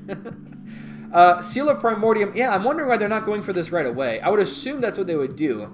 Maybe they're waiting until their turn to see if that's actually the best thing to do. Because right now, we've already tapped out all of our mana after we got it down. So it doesn't really matter if they get rid of it or not. Yeah, that seems pretty good. So maybe they just want to wait and see. Is there somebody else that gets down an artifact or enchantment that's even scarier? I do like this this art as well. This is one of my favorite arts from Ikoria because seeing like this elk-like, dinosaur-like creature with tiger skin is just so cool. Just such a cool little card. They're going to go and go for the Painful Truths again, going down to 39. They draw 3 cards, up to 6 cards in the hand. I believe they draw 3 cards. Yeah, they tapped 3 mana of different colors. So let's see what D-Many does here. Seeing this many cards on the battlefield that will work. Ooh, this is actually going to be pretty scary for us. We might see Davriel using that final -1, getting rid of the last card in the Mouth's hand, and then from there going for the Ghoul-Draz Spectre, attacking as a 5/5 flying. Now, I'm not sure who they'd want to attack. They probably want to attack somebody who could discard a card. I mean, D-Many has a lot of cards in hand. They probably want to hit them. I mean, we've got 2, though, so maybe we're the better option. They're going to go ahead and allow us to tutor for a Kazur. We don't have a Kazur in the hand, and we can't tutor anyways because of Ashiok. So we are going to use the Ukima, but we can't tutor because of the Ashiok. So we're going to be prevented from doing that. Kind of interesting here. Although, does that only count for your own spells and abilities? Yeah, it's only your own spells and abilities. We do not have Kazura in the deck, obviously. So we'll fail to find the card there. All right. Very nice. Arcane Signet coming down for D-Many. So this is going to allow them to have a little bit more mana. They are down to 4 cards in the hand. So I wonder if they're going to go down to 3 here. Meaning that Aelon the First could find some value in attacking them instead. I wonder. Maybe they just keep up this 5/5 as a blocker, though, because that is another option here as well. They keep it up as a blocker for the 4/4 Angels because, you know, at the end of the day, maybe the Angels are a problem. They would have to lose their Davriel no matter what in order to make the Mouth discard their final card. And I guess if the Mouth, you know, has a card in hand, once they draw a card for their turn, Ghoul-Draz Spectre will go back down to being a 2/2. So it's a little weird here where they can't really keep it as a 5/5 as a blocker. So let's see if they fall into that trap. They're going to go and use the Law Mage's Binding to target the Kazur Ruthless Stalker. So that's going to be a flash, basically a flash pacifism. That way they don't have to worry about that attacking anywhere, not attacking them, not attacking anybody. This does make the Ghoul-Draz Spectre into a 5/5 though, so that's going to have to be kept in mind. D-Many says boo and hiss. That will create another 4/4 for the Mouth. So I wonder what Aelon decides to do here. They could make us discard a card and then attack us with their 5/5 and make us discard the other card. So we would be losing both the cards in our hand. But if they go for that, yeah, this is a little strange. I'd like to, if possible, I'd like to use my commander to mutate the Chittering Harvester to allow us to make everybody sacrifice a creature again. And I guess if they did that, we would probably be seeing the Kazur get sacrificed, although I don't know if that's the right option. I don't think that's the right idea here. Let me see here. This is a 4/6, so yeah, we get that 4/6. We can use that. Yeah, I think this is pretty good. I was thinking maybe we go for something else instead. They're going to go ahead and make the Mouth mill and then exile all the cards in graveyards. So that's going to get rid of the Nezumi and these 2 lands here. So yeah, not too big of a deal. I like the fact that the Ashiok is getting smaller and smaller by the minute. So if these Angels want to get rid of the Ashiok, that could be pretty nice. So let's see what happens after this. We've got enough mana that we can go for the Trumpeting Gnar and for the Lantern Spirit. The question is if we'll have our Zendikar Resurgent on our next turn, or if the Seal of Primordium will be cracked in order to get rid of it. I don't know. It's Zendikar Resurgent. I mean, this is as wonderful as possible, right? And I wonder if we're gonna see a reprint of this card in the Zendikar. What is it called? I forget the Zendikar Return. I don't remember what it's called. Might actually be called Zendikar Resurgent. Actually, now that I think about it, they're gonna cast Obnixilis the Hate Twisted. So now whenever anybody draws a card, they're going to be able to deal 1 damage to that player. We are drawing a bunch of cards ourselves, so maybe Ashiok, or rather Obnixilis being on the battlefield makes our Zendikar stick around for a while. Let's see. Oh, they're going to make us destroy our creature here. We're going to draw 2 cards off of that, but we will take 2 damage as a result. So, you know what? I'm actually okay with this. We draw 2 lands, which we don't need at the moment. So we can use that for discard fodder, and I kind of like that idea. We can get down the Lantern Spirit, we can get the Trumpeting Gnar onto that, create a 3/3 Beast token, and then eventually if we can get our Otrimi onto this card as well, we can bring back the Chittering Harvester and mutate it onto the pile also. So the Lantern Spirit I think will be okay. We can return all those cards. That way if someone has some way to deal with it, we can keep those cards in the hand. And thanks to all this mana, we will be okay in recasting out our hand over and over and over. And, you know, obviously with the Zendikar Resurgent, we get to draw cards off of doing that too, so that's not too bad either. Alright, so, yep, keeping those 2 cards in hand, the 2 lands, in order to have discard fodder, because that's what I really need at this point. We just need to have cards that we can discard without having to worry too much about other things. So let's see where this 5/5 decides to attack. Again, they really don't have any benefit in keeping that up as a blocker up against the Mouth. They will be taking 2 damage here, going down to 31. Still at a higher life total than we are. We are down to 27 at the moment. So I wonder what's going to happen after this. We can see Elon the First. They're going to go and use the Seal of Primordium on our Zendikar Resurgent, so that's fine. Getting put into the graveyard, no big deal. They won't be able to search for the Lantox again because of the Ashiok. So let's see if they use their Angels here to attack and get rid of some cards. So they've got Ashiok. They've got, I'm sorry, to get rid of some of these Planeswalkers. They've got Ashok they could get rid of. They've got Davriel they could get rid of. And they've got Obnixilis. We'll ask here, is it time for Planeswalker Cleanup? Just wondering. We're just going to say here in chat, like, I'm not saying you have to do that or you don't have to do that. I'm just wondering, like, are these Planeswalkers sticking around for much longer or no? Yeah, so Alon says no. D-Money says it's done its job. So let's take a look here. They're going to get rid of the Obnixilis with one of their angels. Let's see what this other angel does. So the other angel, they're going to attack over the same Ashiok, which is pretty interesting here. I guess because they're worried about that last island being used on an unsummon or something. They just really want to get rid of the Ashiok for sure. Elon says, he just got here. But it makes sense here. Obviously, the angels want to get rid of the Obnixilis because this is an Enchantress deck. Drawing cards is basically what this deck is going to want to do a whole lot of. So with Obnixilis on the board, that's going to be pretty bad for them. So let's take a look here for our next turn. I think what we're going to do is we're going to get down the Lantern Spirit, follow it up with mutating Trumpeting Gnar. And I think after that, if we have enough mana for Obnixilis, for the Otrimi, and we have 1 mana left over to activate the Lantern Spirit, we'll go for that. But that's a big if. That is definitely a very, very big if. We will see what happens.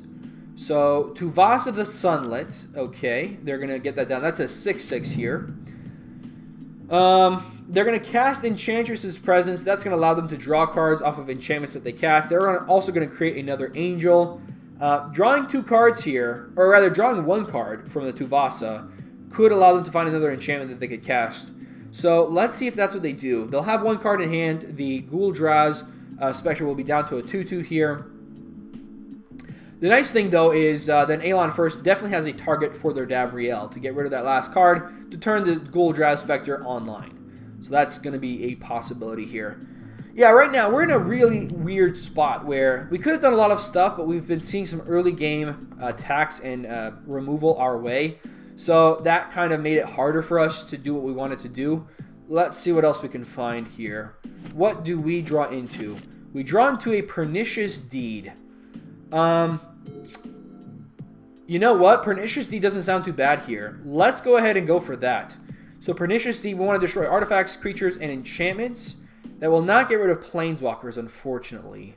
Right now, the biggest thing here is a 4-drop. So we want to get rid of 4-drop things. Actually, no, this is a 5-drop we want to get rid of. So let's say we want to have 8 mana. 1, 2, 3, 4, 5, 6, 7, 8. We'll have 3 mana left over. We will have our Nylea because it has Indestructible. We can go for the Lantern Spirit. We'll have... Actually, yeah, let's just do this right now. Let's go ahead and go for the Pernicious Deed. Go ahead and get this down. So 1, 2, and 3. We're going to go for this right away because there's no reason for us to wait here. Although I guess if we could get Devotion online. Let me see. That's 1 Devotion, 2, 3, 4 from the Otrimi. Yeah, we're still pretty far away from Devotion. Let's go ahead and use this for X = 5. So we're going to go ahead 1, 2, 3, 4, and 5. Do it, I dare you, says D-Many. We're gonna go ahead and use this for X = 5. We gotta get rid of some of this stuff on the board. After this, we can get down a land and a Lantern Spirit, so that way we can have this able to return to hand. All right, so it deals X damage to target player, and you gain X life for X = its power. It had only 2 power at the moment, so let's say where they decide to send that 2 damage. It's only to target player though, so they can't actually hit Planeswalkers if they wanted to. He did the deed. Yep, I definitely did. So what do we want to do now? I think next we're going to go for the Lantern Spirit. We'll get down the Swamp first. I think that's going to be a no-brainer here. We get down the Swamp, and then we play down the Lantern Spirit and hold up the blue mana for that. They're going to deal 2 damage to Alon the First, putting them down to 34. That makes sense to me. This is turning out to be kind of a longer game, but that's okay as well. Wooded Foothills, definitely going to be discard fodder as long as Ashok is on the board. So let's go ahead and get down the Lantern Spirit, tapping a blue from the Watery Grave and black from the Swamp, holding up the blue, and pass the turn over to them. Yeah, looking pretty good. Next turn, we can get down the Trumpeting Gnar if we'd like to, so that shouldn't be too bad. And then from there, we figure out what's next, right? That's just how it works. Now, the Davriel can make us discard a card. We've got the Wooded Foothills to discard if we need to, so I'm not feeling too bad about that here. Although, I wouldn't be surprised if they decide to hit the Mouth instead, because they've got one card in hand, so they can't really pick and choose what they want to discard. They have to discard whatever they got. So let's see what D-Many has in their hand. They've got 4 cards now after the draw step. They've got also 9 mana, so with 9 mana, they can do a lot of stuff here. Now, I do realize I lost my Soul Ring as a result of the Pernicious Deed, but I think it was definitely worth it. We've got a bunch of mana as it is. Faithless Looting coming down for D-Many, not a big problem, I think. So let's see what they decide to go for. Drawing 2 cards, discarding 2 cards. Let's see what they discard. They discarded Ikra Shadiki and Spoils of Victory. Spoils of Victory is a very interesting card. You don't see this too often in Commander. It's not a very great card, although, you know, if you're playing a 5-color deck, maybe that's a reason you want to play it in addition to Farseek. But personally, I'm not a huge fan of it. It's just very expensive in paper. It's not amazingly powerful in general, so that's probably why you don't really see it that often. I wonder how we're doing on time. 42 minutes here for D-Many, 47, 41, and we've got 35. So we've got to be a little bit faster here. We are definitely at the lowest clock. Oh, guys, if I haven't told you already, I am partner tribal. We did mention that earlier. We were talking about how we already know about Ramos being partner-based. So this is definitely a pretty exciting deck. Okay, now obviously D-Many isn't playing all the partners, but he's playing a lot more than you would think. I think it was 30, maybe 40 partners in the deck. I can't remember exactly. Now, I know he told me, I think maybe last night, but that just goes to show you how bad my memory actually is. I really do not remember. All right, so Sylvar, Devourer of the Free coming down. They're going to go ahead and cast that one. So that's the one that partners with the Trin card. So let's see what they decide to go for from here. All right, so they're going to go ahead and target the Mouth with that one. So what do they want to do here with this card? So this is about sacrificing humans to put counters on it and make it indestructible. And then the Trin here allows you to create tokens. Okay, so that's not too bad. Pretty interesting. I kind of like it. Let's see what happens afterwards, after this turn.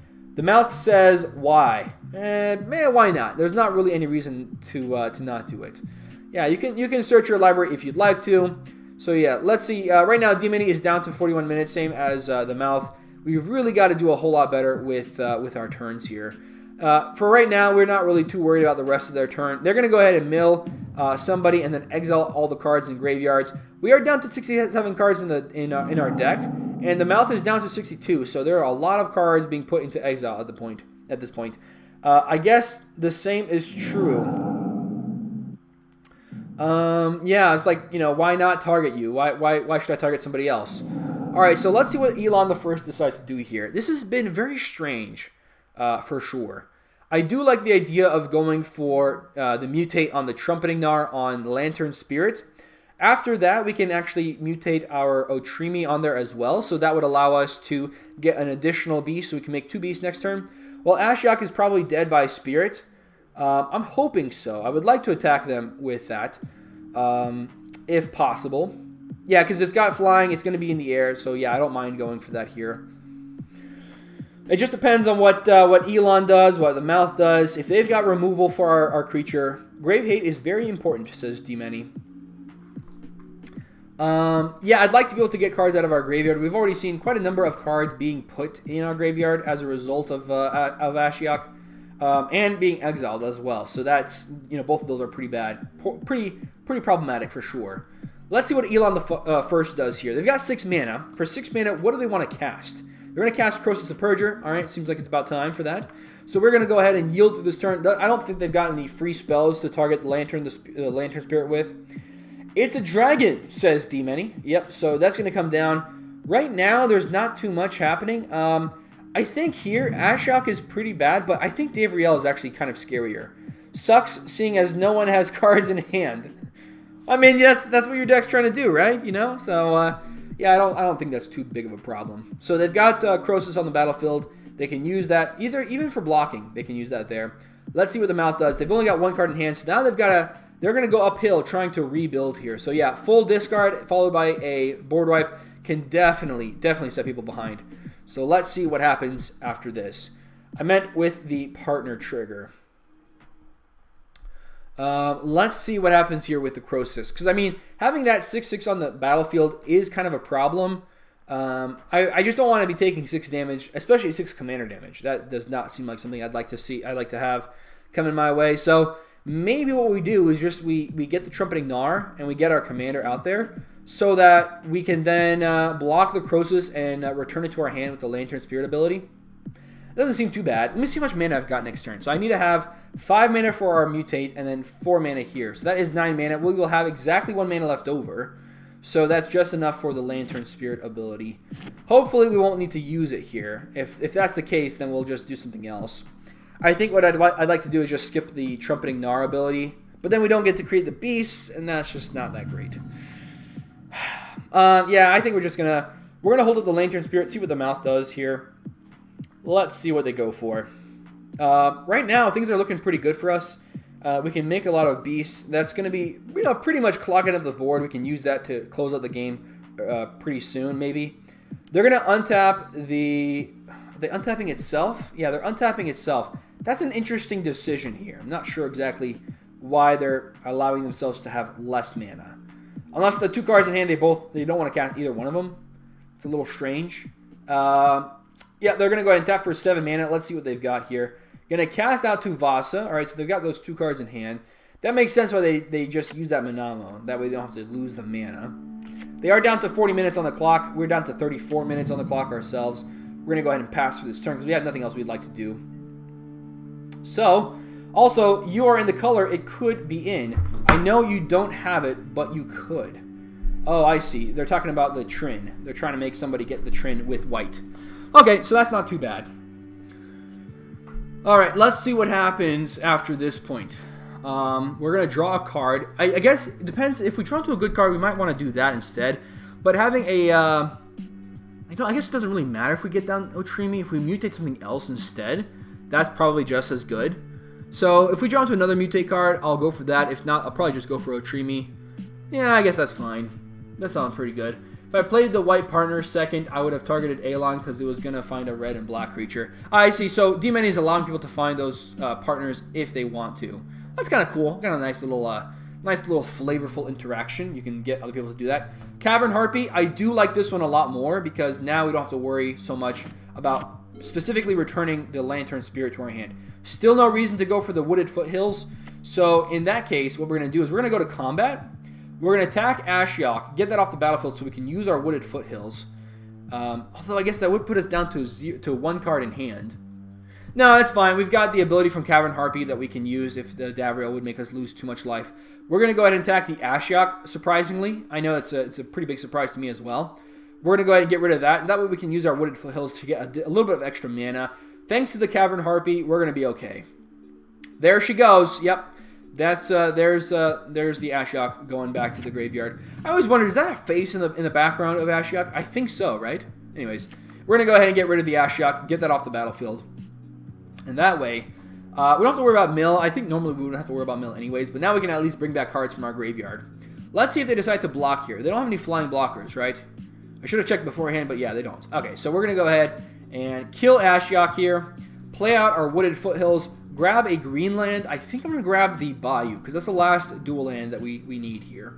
So we'll grab the Bayou, get that onto the battlefield. Then we'll play out the Cavern Harpy, put the Trumpeting Mire on there, and then put also maybe Otrimi as well, if we have enough mana. We have to have enough mana for us to do that. So let's go ahead and check first to see how much mana we've got. We're going to go ahead and start off with the Wooded Foothills. Get out the Bayou, put that onto the battlefield. And I know some of you might be wondering why I'm not playing the Tri-Land here. I mean, when you've got 3 original duels and 3 shock lands, you really don't need any more color fixing from your fetch lands than that. You should be fine, right? If you've got 6 lands out and you still don't have what you need, then you got bigger problems. All right, so we're gonna go ahead and play blue and black, get those that mana out there to get out the Cavern Harpy. So this one's gonna come down. From there, we can go for the Trumpeting Mire, and then I'm gonna count up to see if I have enough mana to play out my commander. Not that it really matters here because we don't need it per se, but if we don't have enough mana for that, and we have enough mana to return Lantern Spirit and play it out there, might as well just do that instead. So let's go ahead and return a blue or black. Ah, perfect. We'll return the Lantern Spirit into the hand. We were actually hoping to do that anyways. I forgot to read the ability here. So yeah, we return the Lantern Spirit to the hand. We're going to go ahead and mutate onto the Cavern Harpy. We'll pay 1, a green, and then from there we got to pay 2 more. So yeah, we don't have the 5 mana that we need in order to mutate Otrimi onto the Cavern Harpy as well. But at the very least, we can play out the Lantern Spirit, so that's not too bad. And that should be pretty good for us. All right, we create a... we're going to put it under. Put Trumpeting Narn over. So this is going to go over. The Cavern Harpy is under. All right, so now we've got a 3/4 flying. We're going to always yield to this ability from the Trumpeting Narn. And then from there, we're going to get the Lantern Spirit down and pass the turn. So at this point, both of these creatures could attack and attack over the Davriel. Let's go ahead and play out the Lantern Spirit. We're going to tap the Overgrown Tomb and the Watery Grave for this one, leaving the Underground Sea and the Tropical Island untapped. And yeah, then we got the 2 blue mana we need if we need to get the Lantern Spirit back out there. I like, again, the Cavern Harpy. We can use the pay 1 life to bring that back to our hand. If we don't need to, then I don't mind going for Otrimi next turn and attacking for 6 in the air, and then just trying to play out a bunch of stuff again. That kind of sounds pretty good to me. So let's see what's happening from D-Many. They do have 2 creatures that they can attack with. They could potentially attack over at Alon the First. If they attack us here with Crosis, I mean, I don't know why they would. We have no cards in hand. So if I were them, I'd probably be attacking over at the mouth, maybe choosing green, getting rid of some green cards from their hand. Let's see what happens. D-Many takes some damage. They're down to 39 here. Still at the highest life total, though. So I don't know how long they'll be able to stay there. We're already up to turn 11, so this is a very long game indeed. Maybe not so much in terms of time, but definitely in terms of turns. In term of turns, yeah, that's the way I'm looking for it. All right, so Eladamri's Call, a really great tutor, one of my favorite tutors, other than obviously Vampiric Tutor, Demonic Tutor, Gainable, stuff like that. Eladamri's Call, 2 mana instant speed to grab a creature, not bad at all. Not bad at all. So let's see what creature they grab, because that will be revealed to us. Probably going to be a partner. I wonder what partner they're going to grab. Is there a partner that would allow them to attack Davriel and not take damage from the Planeswalker anymore? That might be a possibility here. Let's see what happens. And they've also got another card in hand, so I don't even know what they're grabbing there either. Let me think. So we got the 3/3. We can block, let's say, the Tuvasa, unless the mouth happens to give it flying. And in which case, that would be pretty bad. We would like to block with the Lantern Spirit the first flyer that attacks us. I think even the first ground creature that attacks us too. Although I guess if Tuvasa could potentially gain flying, and let's say D-Many attacks with both of these creatures at us, like obviously we're going to be blocking one of them with the with this 3/3 that we got here. Well, it's only a 3/3. Maybe that's not a good idea. 2/1 3/3 3/3. Yeah, maybe we just block with the Beast on the Sylvar, Devourer of the Free. Because that way, if they want to keep it around, they got to sacrifice the other creature and we don't take any damage. So that's a win-win situation. Either we get rid of the Sylvar or we get hit for 3. We don't get both. So yeah, we got a Beast. We got that ready to go if we need to block with it. Other than that, though, yeah, I mean, this is looking kind of interesting. With discard decks, this is how it usually works. You've got a lot of people not being able to do as much, and so the games just tend to last a whole lot longer. So you got to factor that in when you're talking about the average turn lengths of your game when you're trying to build your decks. And I talked about why that's important when I made that video about Ramp, talking about how, they grabbed Ravos. So that's going to allow them to get back creatures from their graveyard. That definitely seems like the right idea here. They can get back creatures from their graveyard. Yeah, that has definitely got to go. We will see if somebody can deal with that. They're going to go ahead and play it out right away. It also is pretty interesting now. The Sylvar Devourer of the Free can get a little bit bigger as a result. So I wonder how they're going to attack here. Again, if they attack both of them at us, I still think the right idea is to go for Beast on Sylvar. And let's see if they, and see if they want to deal 4 damage to us with Trin or not. But I'm not happy either way, I'll be honest. Because they can just bring back that Sylvar from the graveyard. Yeah, let's just keep yielding here. Nothing else for us to do. Until something happens and we get attacked or one of our creatures gets targeted, we don't have to worry too much. So let's see what happens. And we're down to 31 minutes. I would like to try not to lose too much of that. They're going to attack for 5 over at Alon the First. Okay. And that's it. Alright, so let's see if they decide to block with the Crosis. I see what they're trying to do here.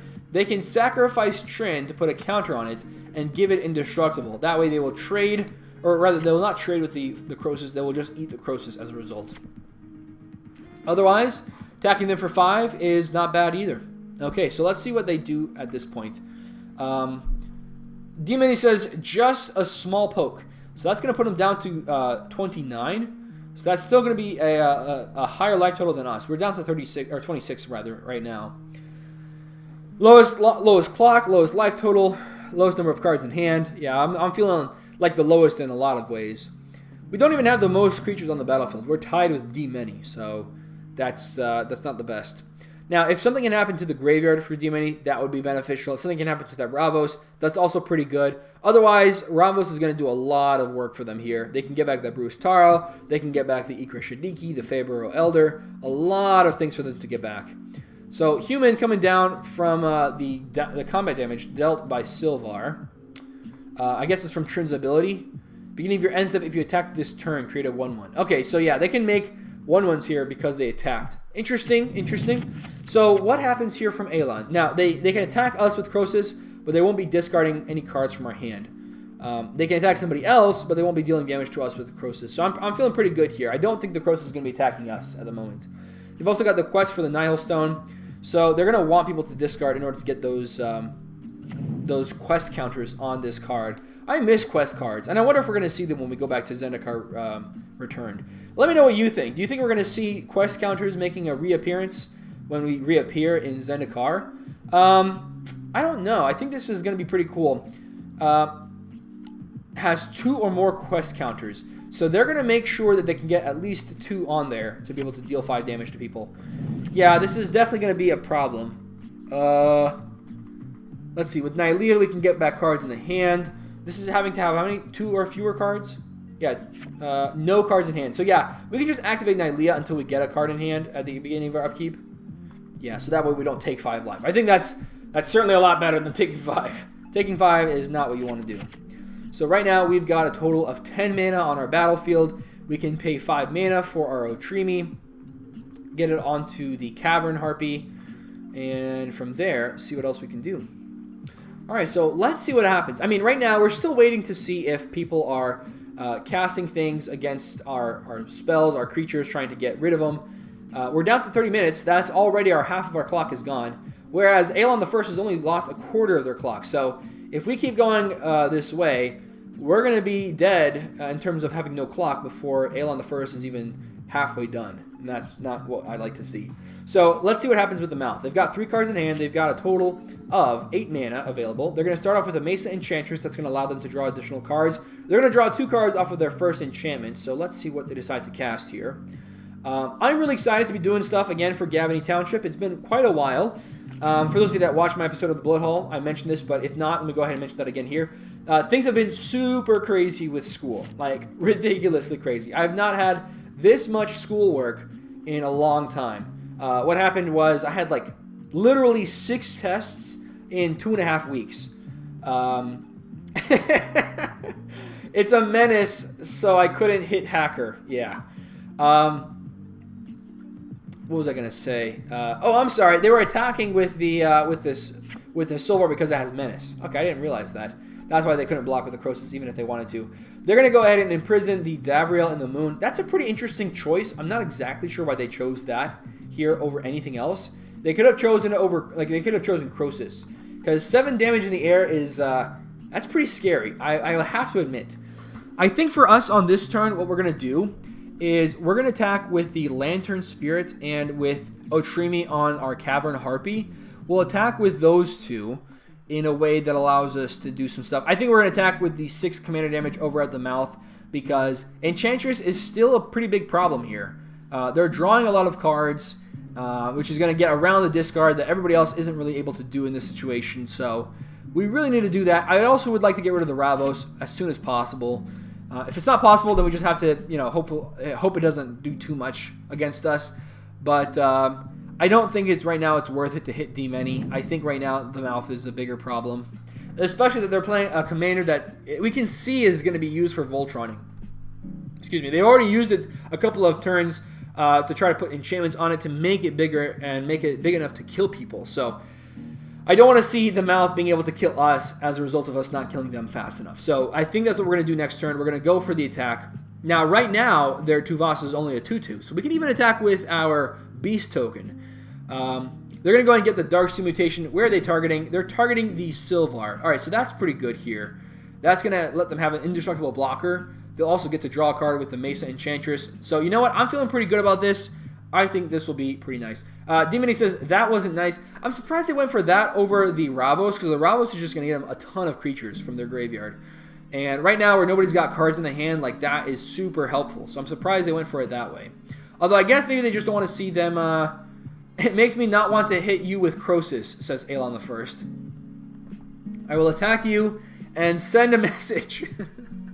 Alright, so they've got at least a flyer here that they can attack with. So I would not be surprised if they go for it that way. And they do have an indestructible one too, so that's always worth keeping in mind. But that's only because of the Ravos. Surprised they didn't go for the sacrifice of the token here in response to give it +1/+1, so they could have had a 2/3 indestructible. Now they really can't do that anymore. So even they could have sacrificed their whole field, but I don't think that's the right idea. I think that's not the smart play here. We're gonna go ahead and yield through this turn. Gonna go ahead and go to our turn and see what we draw into. I mean, we'd have to draw something really good for us to want to do that. We will take 2 damage from the Davriel. That's just going to... Oh, I'm sorry. We don't have to take any more damage because of the Imprisoned in the Moon. Never mind. Never mind. We will go ahead and draw a card for our turn. We'll play out the Otrimi onto one of these cards, onto the Cavern Harpy. Ooh, Darting Merfolk. So that's another card that we had just like this one. We're going to go ahead and mutate onto the Trumpeting Gnar. We'll pay 1, 2, 3, 4... And we got to pay 1 more here. We're going to be paying out blue, green, blue. So black does not matter as much here. So let's just go ahead and tap the Bayou. Tap the Bayou down. Okay. Commander mutate time, Hacker? Yes, it is. It is time for good old mutate. Now, we can trade our beast with Tuvasa. We are totally okay with that. We're going to put it over. We want to make sure that we got a 6/6 in the air. So, yeah, we're going to go and attack with everything over at the mouth. We're going to always yield to this ability. Okay. And create a beast token. After that, we're going to return a couple of cards to our hand. We're going to play out... well, we're going to start off with the Cavern Harpy. Play that back out there. And, yeah, I think that's pretty good. So let's go ahead and go to attacks. We're going to attack with everything over at the mouth. Because, again, I think they're the biggest threat here at the table. They've got a lot of stuff that they can do. Demony says, seems legit. Alright, so we're going to attack with all creatures over at the mouth. Like I said, I think they're the biggest threat here at the table because of their Enchantress field. Right now, the discard deck, we're not super afraid of them anymore since we're already down to a few cards in hand. Like, I think we're okay. I think we're in an okay spot here. After this, I'd like to play out the Cavern Harpy, followed up by the Lantern Spirit. Have those 2 up as blockers. We could even play out the Darting Merfolk, but that means we wouldn't be able to return the Lantern Spirit if we need to. I think in this situation, it's going to be a lot better for us to return the Lantern Spirit when we have the need for that.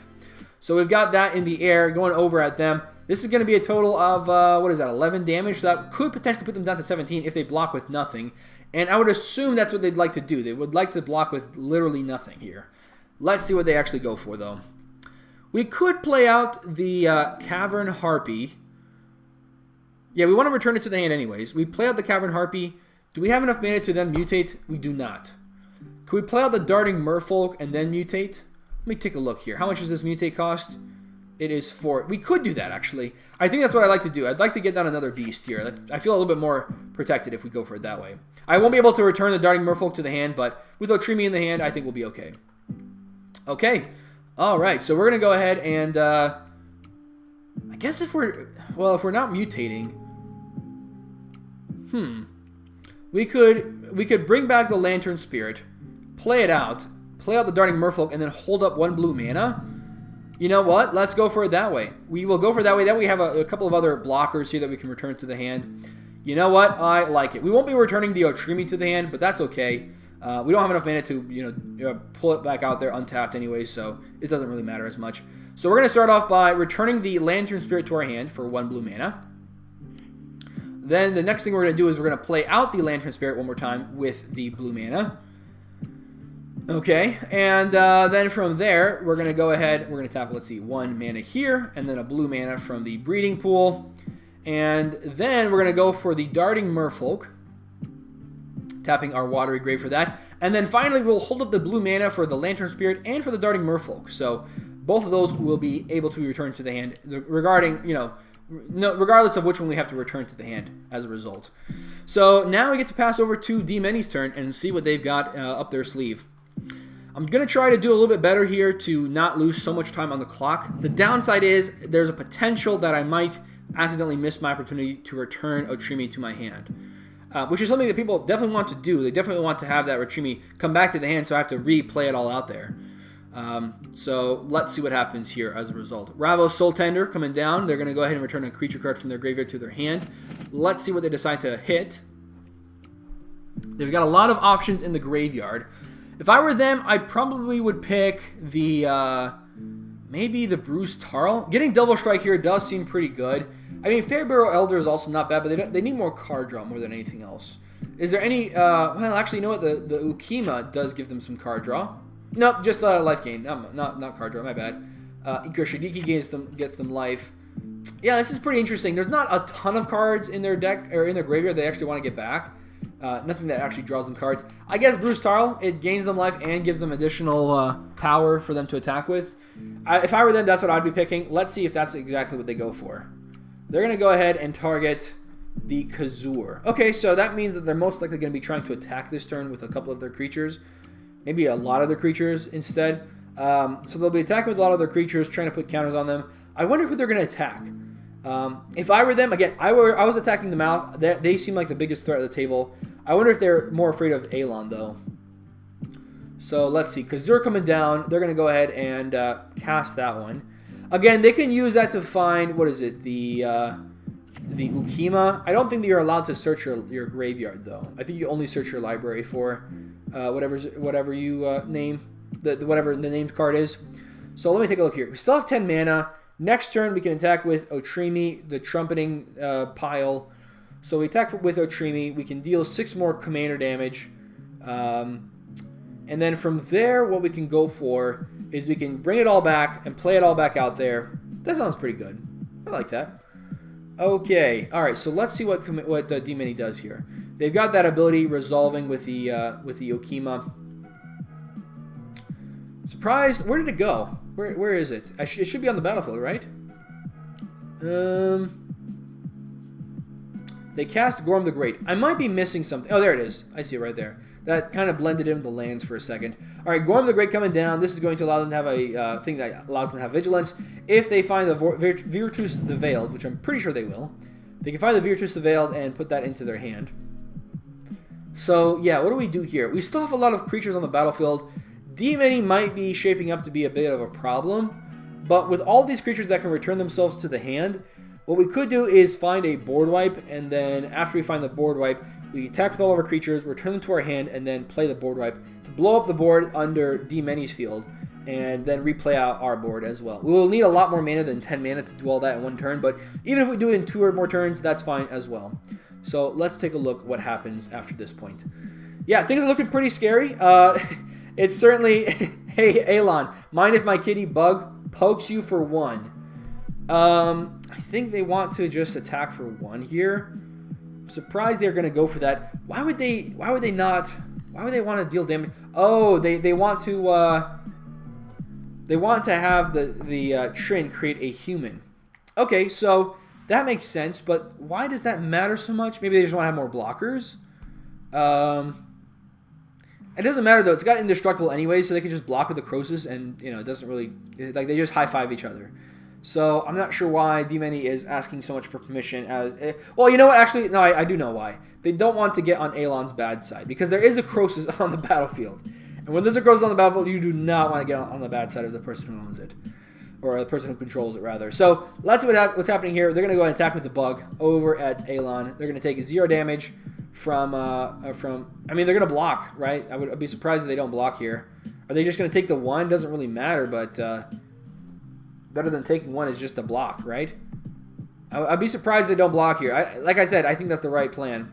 So, for us, We've got 10 mana. I wonder if what we got, what we're going to draw into. We've already drawn into quite a number of effects that allow us to draw cards off of casting creatures.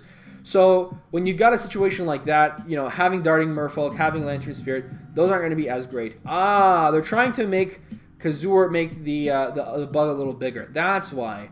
They're trying to make it poke for 1. Okay, now it makes sense. They're trying to create some more tokens, and those tokens will be 2/2s as a result. Strong Bug, says Alon. Yep, it's now up to a 2/3. It's getting a little bit bigger. Now they're going to create a 1/1 from Trin's ability. No problem. And from there, we'll pass the turn. I've got to keep an eye out for if something targets one of our creatures.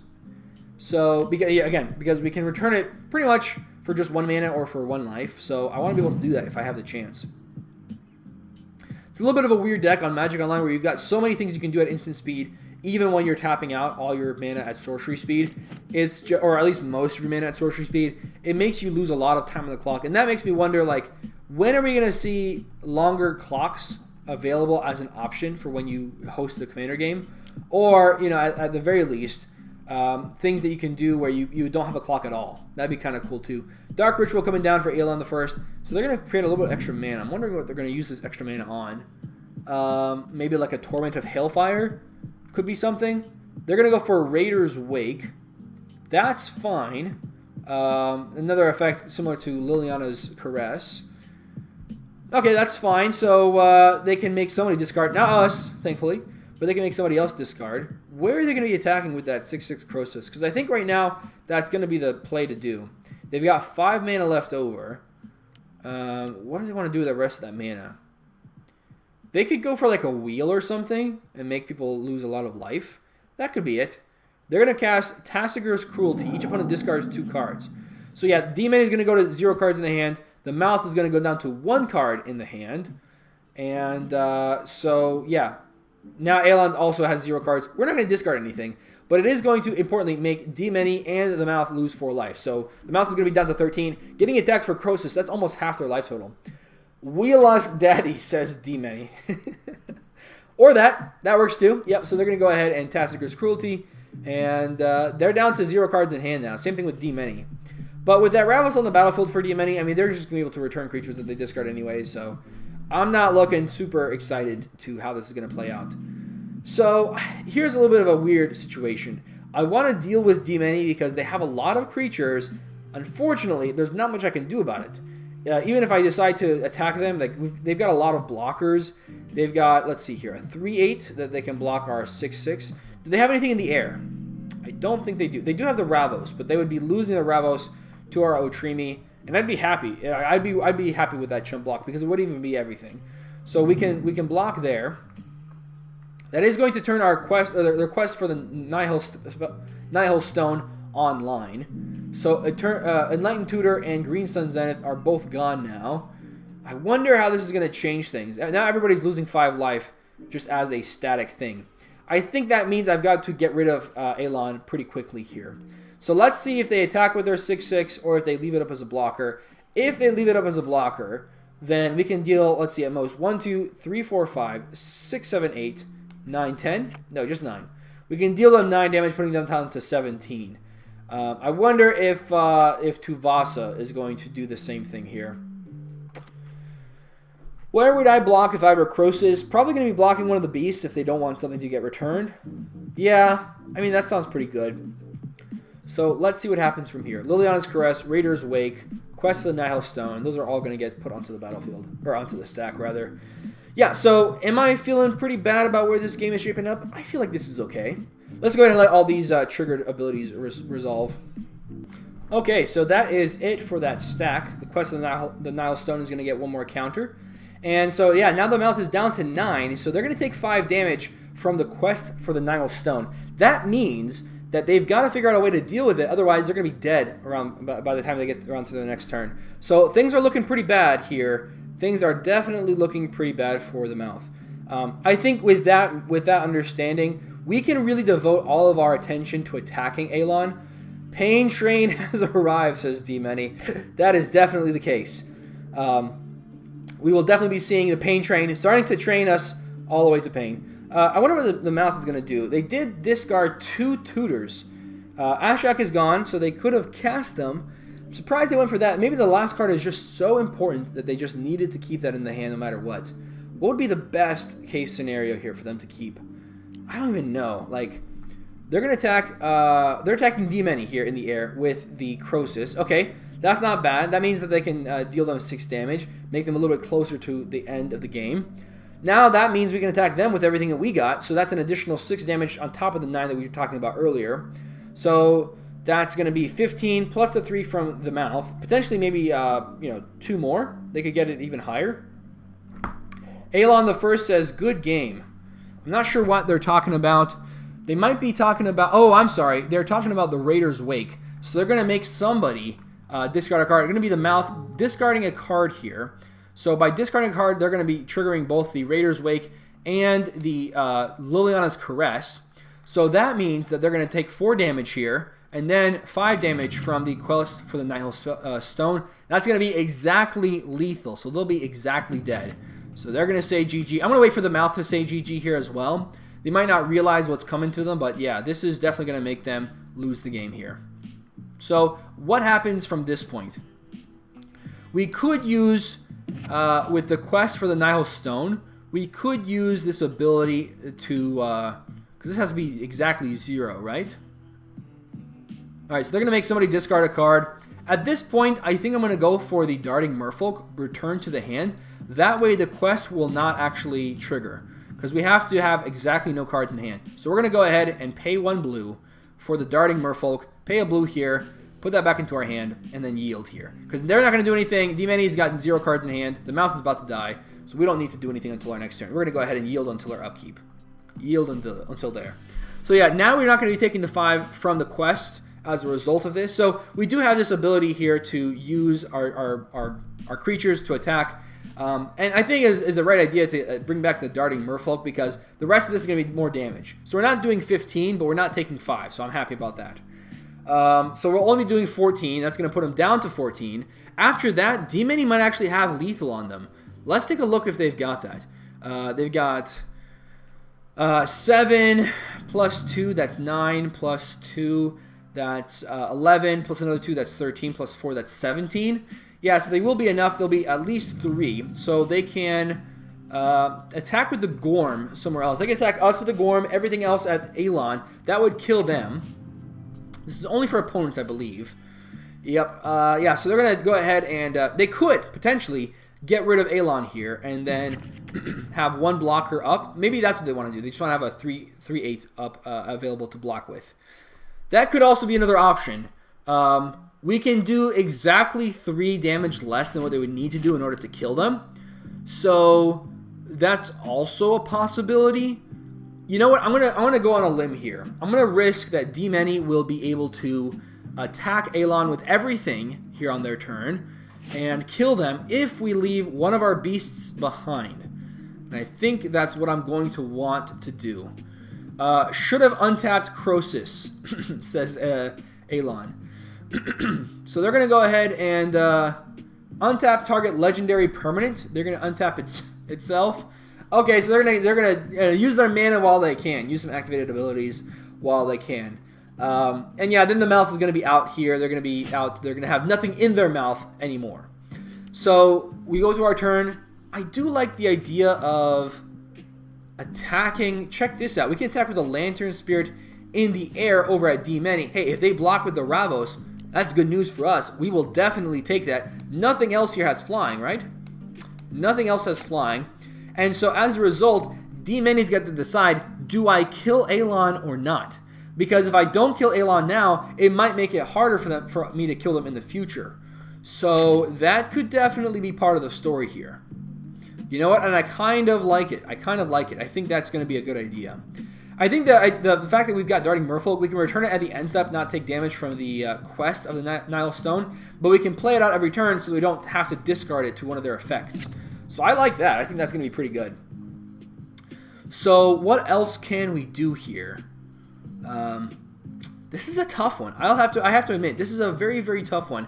Again, we can deal almost enough damage to where D-Many can have 1 less damage going their way and leave them alive.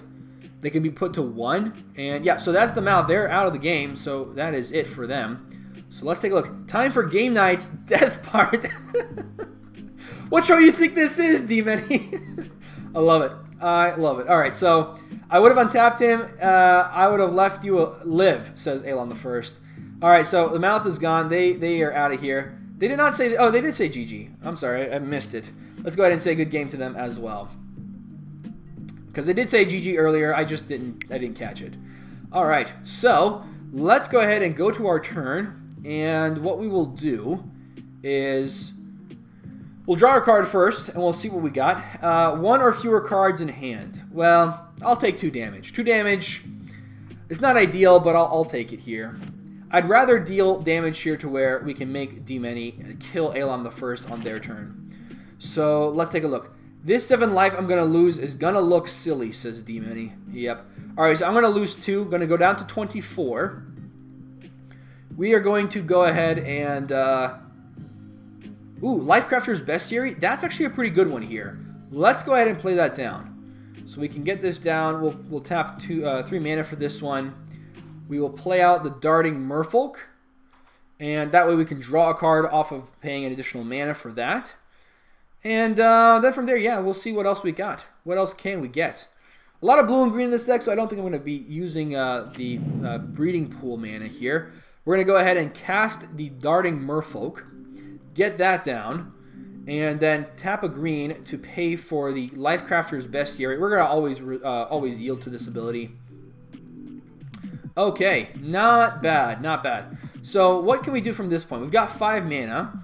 We will say yes to drawing a card for 1 mana. Not a bad rate, for sure. We draw into a destroy target non-creature permanent. Man, what do we choose? Non-creature permanent? Well, we do want to get rid of Alon, and we don't want to keep that in the hand. You know what? We can target ourselves. We can target the Nylea and keep making beasts. You know what? I kind of like that idea. Let's go ahead. We're going to resolve this Darting Merfolk. We can pay this for 4. Actually, it's for 3, and then, yeah. Oh, yeah. We're going to be good.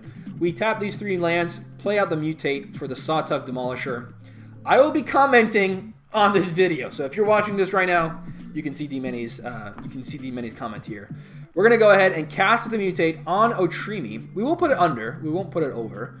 So we'll pay green here and pay 2 more mana for there. And then we'll pay 1 green mana to draw another card with the Lifecrafter's Bestiary, because we're about to see Aeon the First probably going to be dead. I would assume. I would not be surprised if that's the case. Now we're going to be able to get 1 beast from the Trumpeting Gnar. We will pay a green.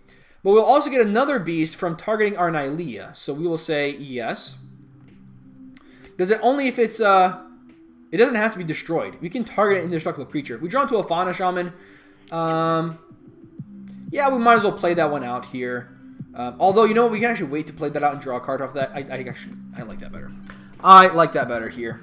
So we're gonna try. We're gonna try our very best.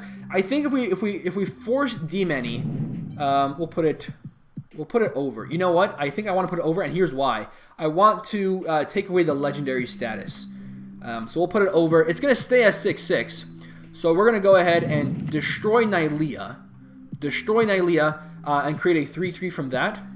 And so we're always gonna yield to this ability. Always yield to this ability. Okay, very nice. And so we'll get 2 3/3 beasts. So if D-Many decides to attack us, I mean, we got some beasts to block with. 1 beast from the Trumpeting Gnar, 1 beast from the Sawtooth Demolisher. Not bad. All right, so there we go. Ooh, we get 2 beasts from that?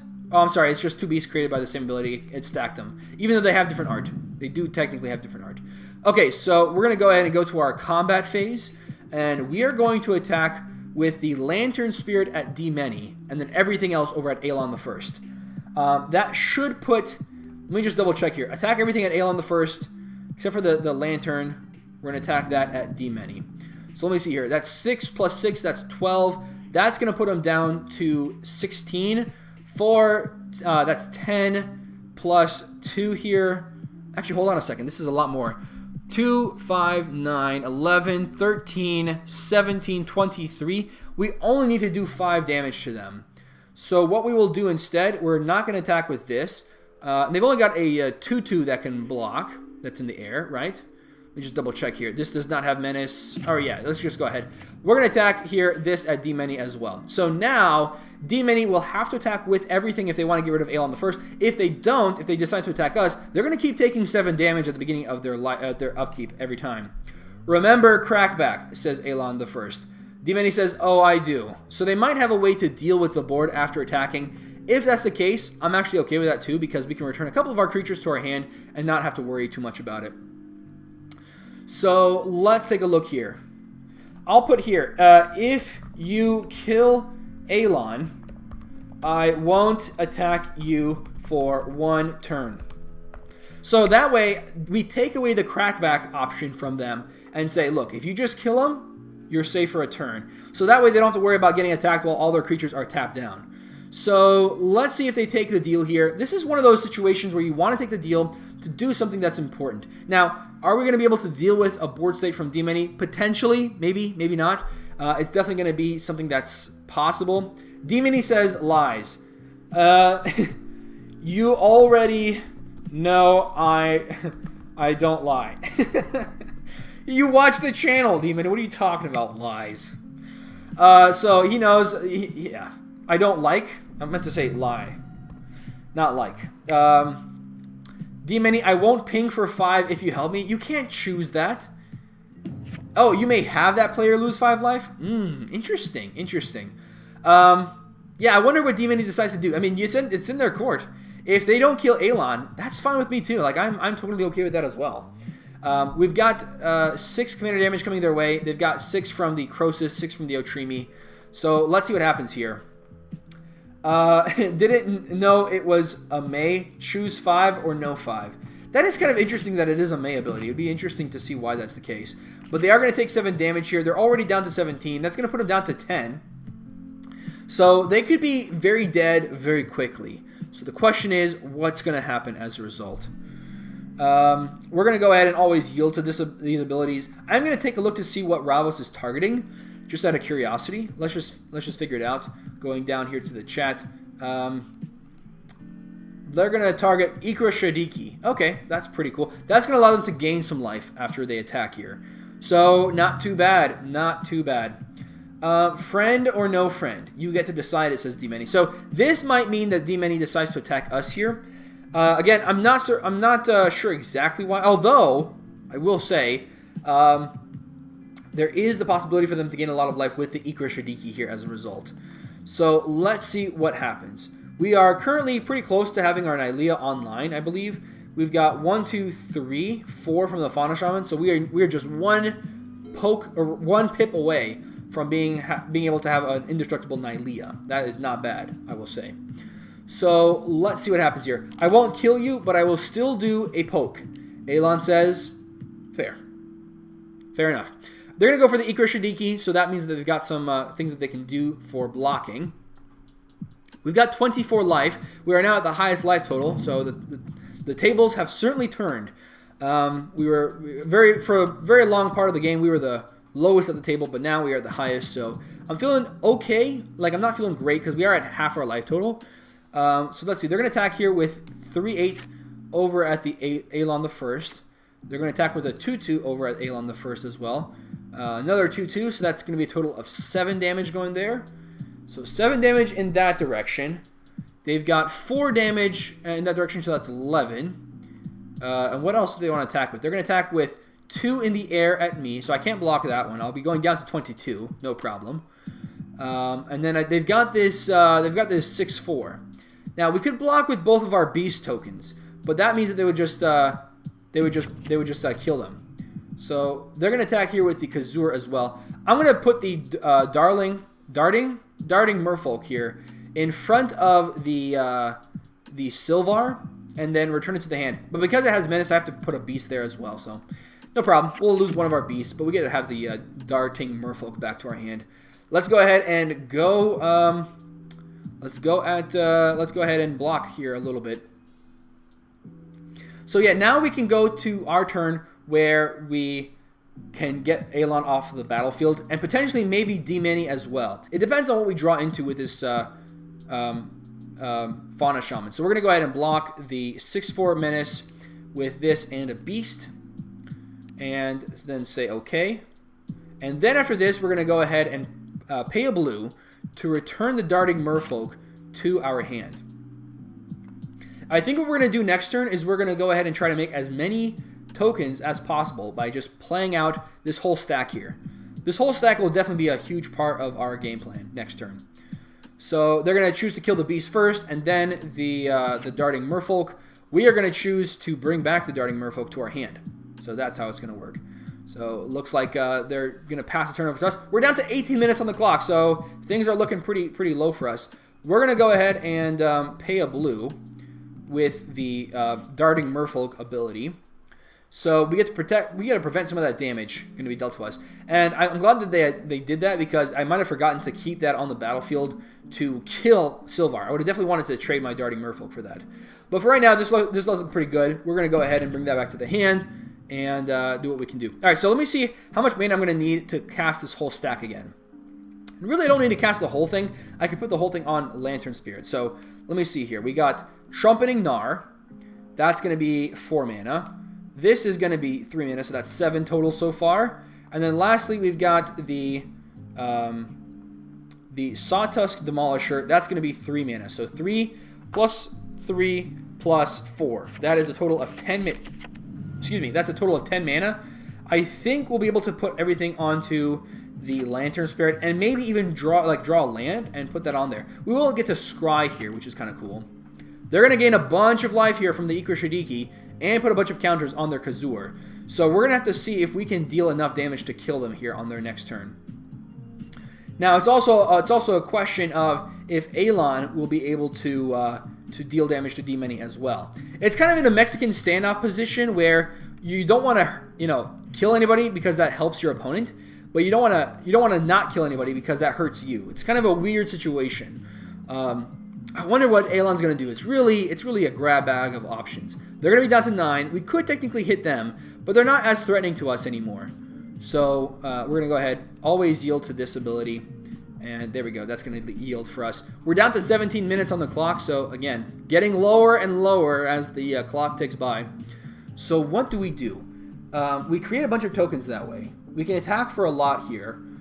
They do have a couple of creatures that can block. They've got a 4/8 and a 4/9. That does allow us to get 2 beast tokens in. This has flying, so they can't block with either one of those. So getting an additional 3 damage, losing 2 of our creatures, that does sound okay. They're already back up to 40 though, so that is going to be pretty hard for us to deal with. What can we do? We can get down the Fauna Shaman and try to hold up some blockers. That might be important, actually. We can go for that here. You know what? Let's do that. We're going to attack with Otrimi, because we're going to return it to the hand anyways. And then play it out there. Alright, they're going to create a 1/1. That's fine. So yeah, now they can block out all of our beasts. There's no reason for us to attack D-Many with those beasts now. So and that might mean that we attack over at Elan with these beasts and kill them. Not let them stick around any longer.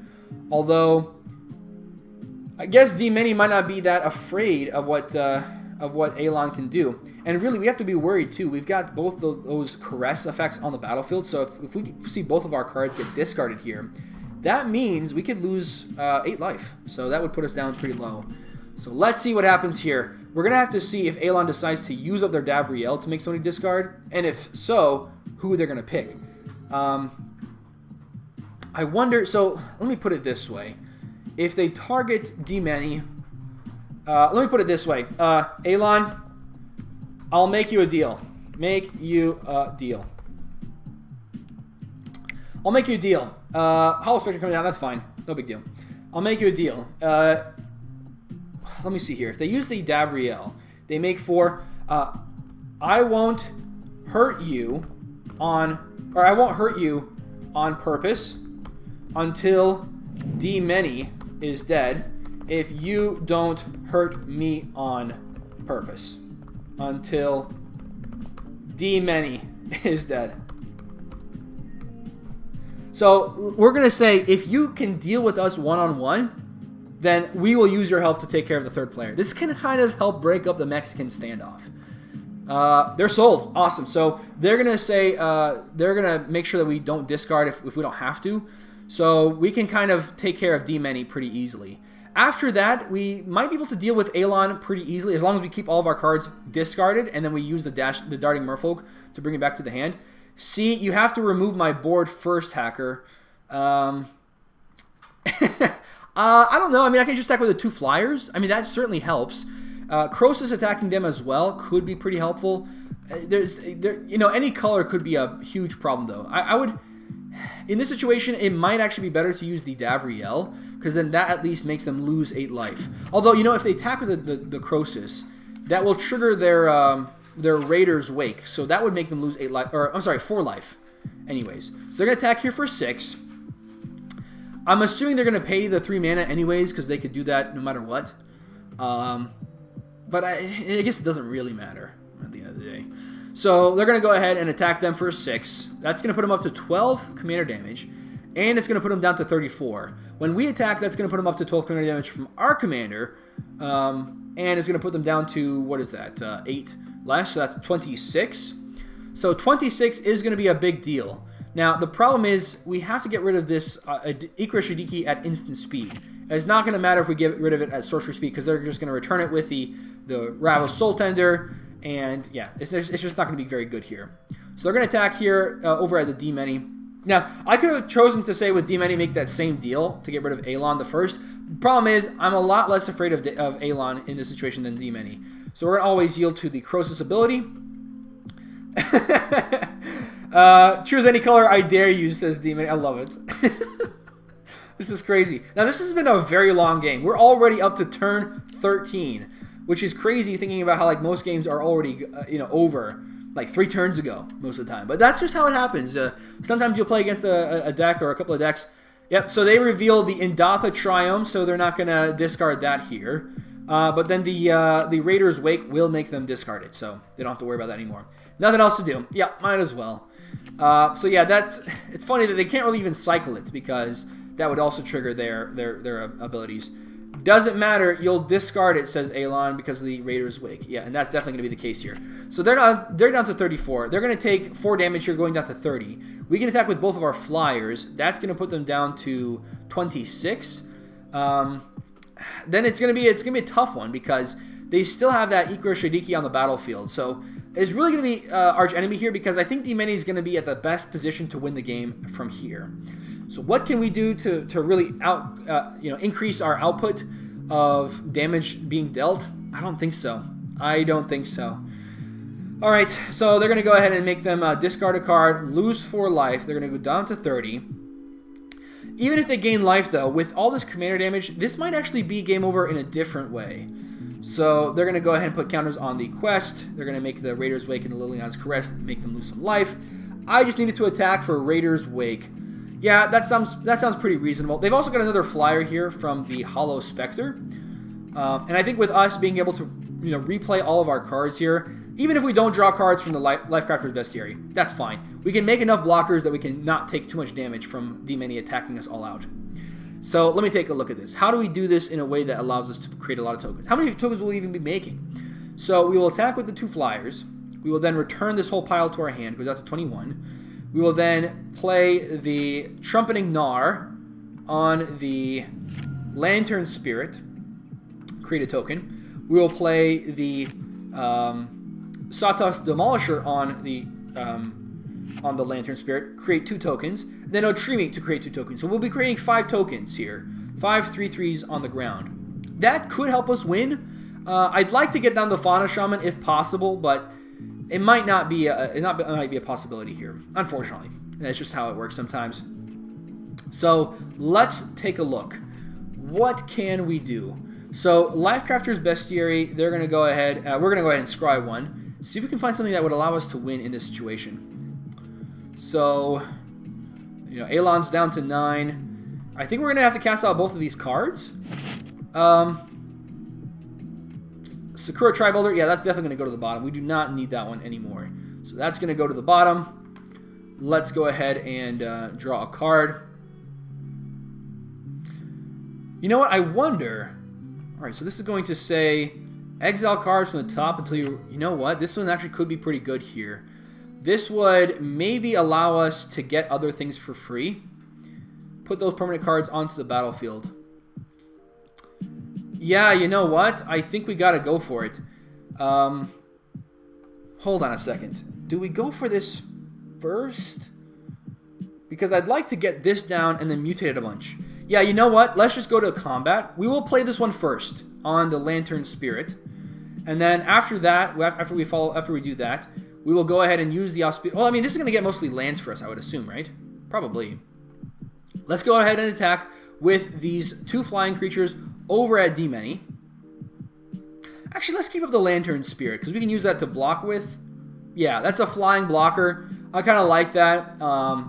I don't think the Ravos will be attacking us, but if we have no flyers, then they will definitely do that. They will definitely do that. So let's leave up the Lantern Spirit as a flying blocker. I'm picking him for 7, says Alon the First.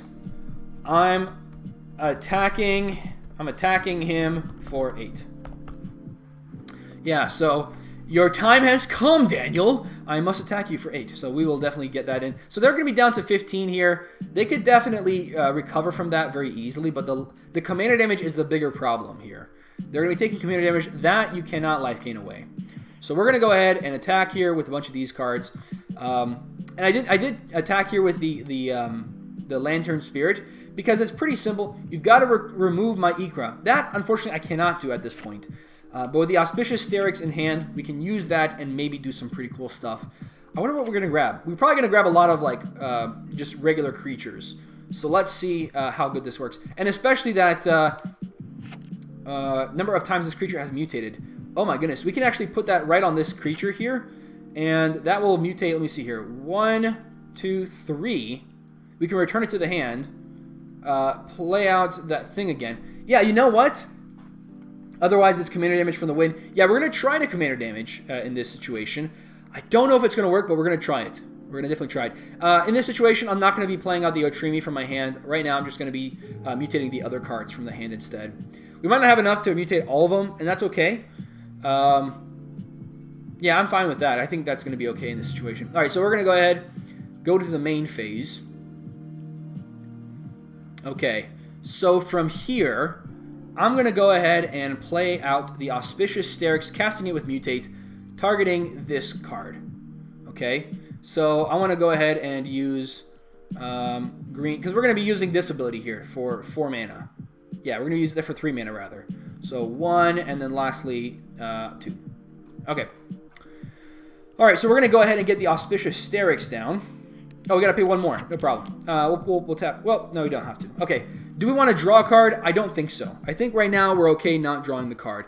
And again, I guess we could use the Fauna Shaman if there was a Craterhoof Behemoth in this deck to grab that. But, you know, I'm not really feeling... I feel like we're, you know... We have to... Hold on, let me take a look. Is Craterhoof even in here? Is Craterhoof in here? No, it's not. Okay, so I don't have to worry about that anymore. All right, so I'm not going to pay the 1 mana for the Lifecrafter's Bestiary.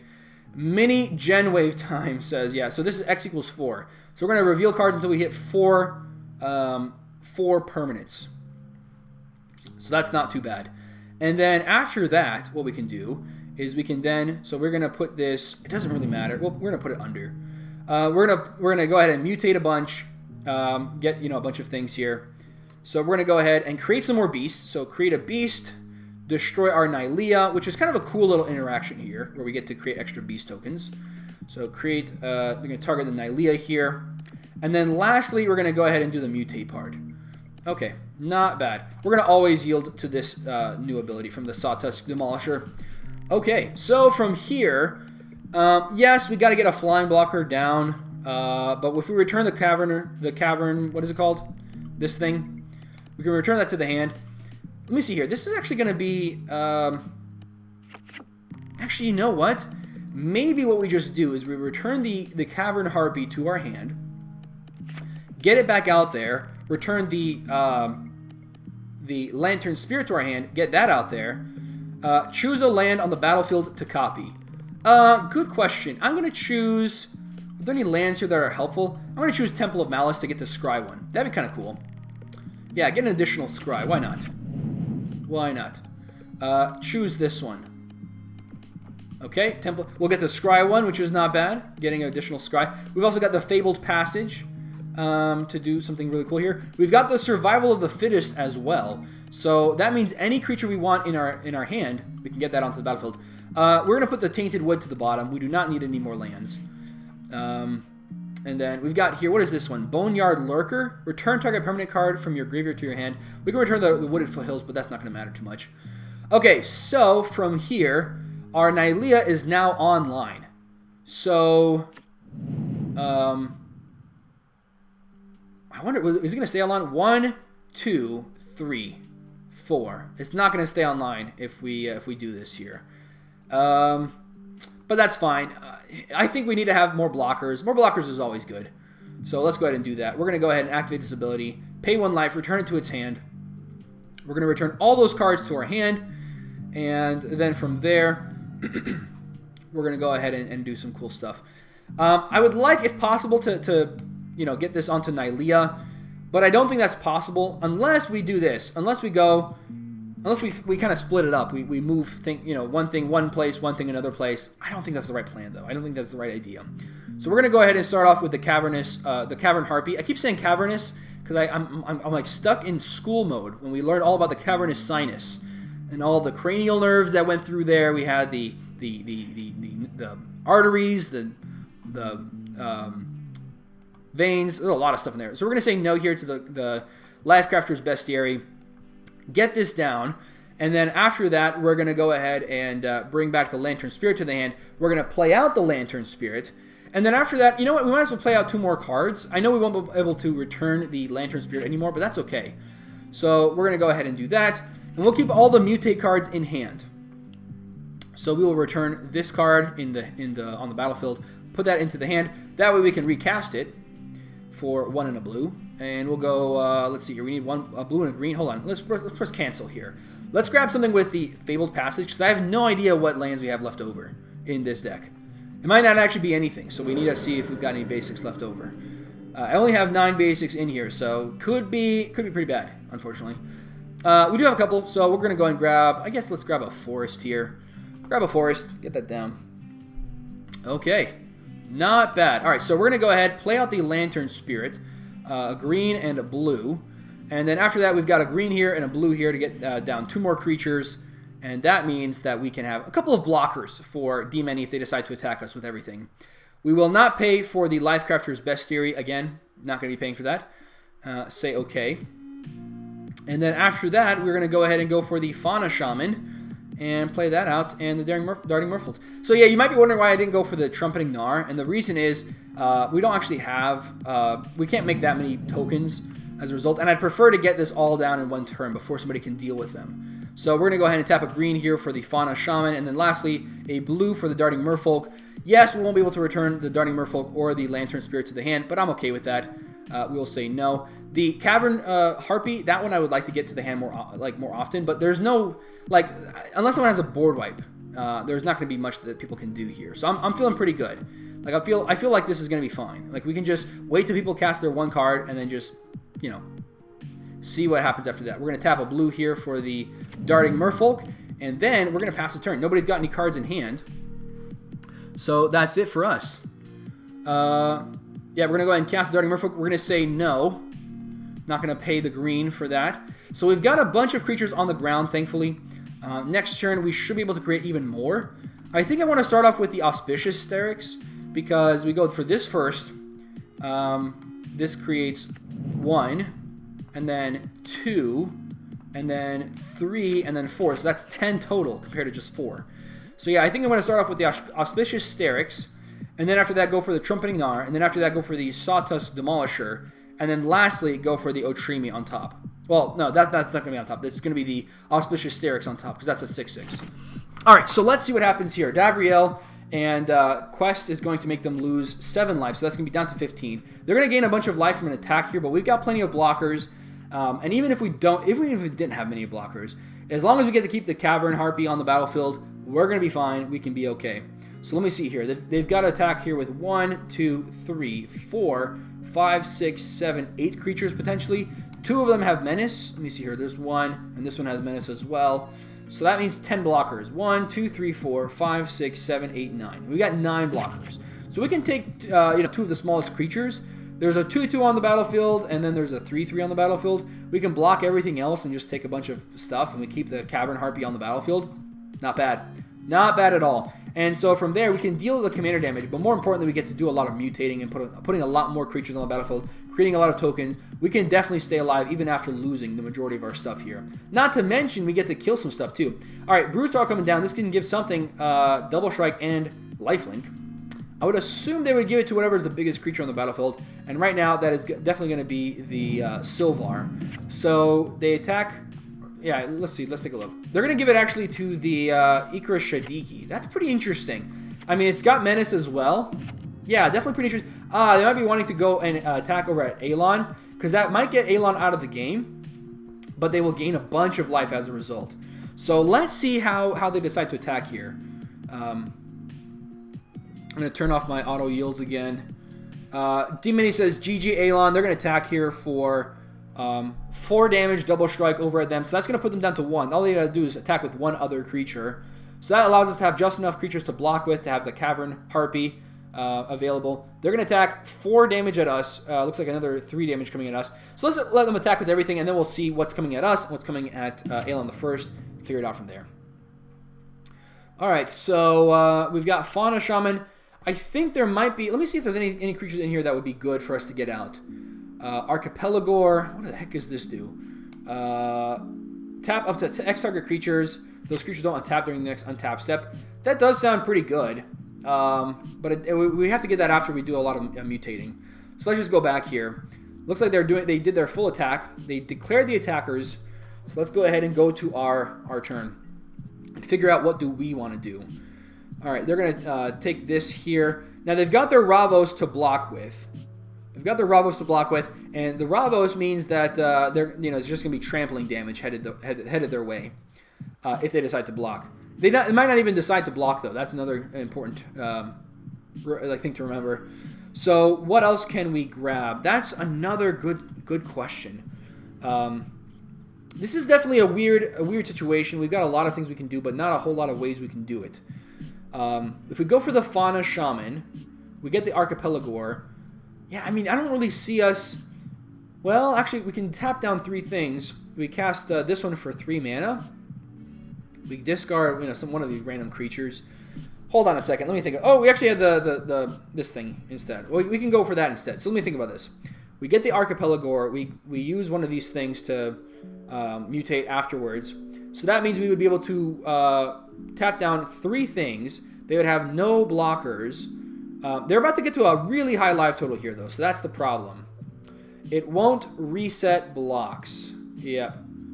Gorm the Great must be blocked if able. Yeah, so you've got to... So what has to happen here? Hollow Spectre has to block Gorm. Hollowed Spectre must block Gorm. We got to say that here. It won't reset blocks. Oh no, it shows you did on my screen. That's interesting. Well, yeah, they're going to be dead anyways. And the life gain will still go through, so they don't have to worry about that as much here. Because, yeah, it doesn't matter. This is fine.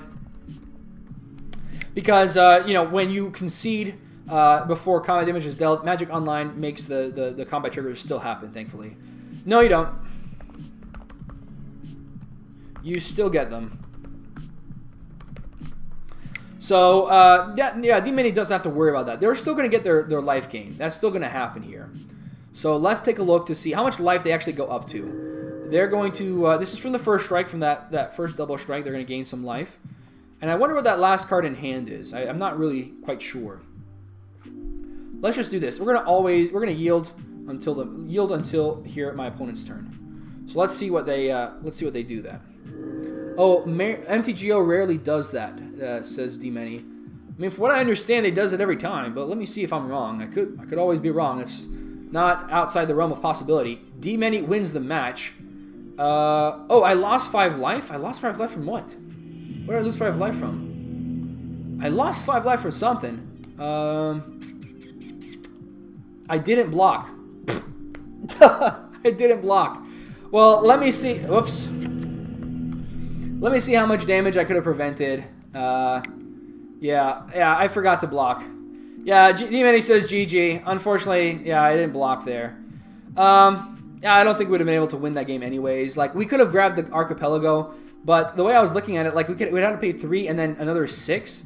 We would have had enough mana for it. We would have tapped everything down, but we would have only had, I mean, they're up to, like, a ton of damage. We would have to deal commander damage twice, and I don't think we can handle that twice. So, good game to D-Many. Good game to everybody here involved in the match, and thank you so much for watching me. I had a lot of fun playing ClickClicky's mutate-based deck featuring Otrimi, the Ever-Playful, at the helm. Hopefully, you guys had a lot of fun watching, and I will see you guys next time. Stay awesome, everybody.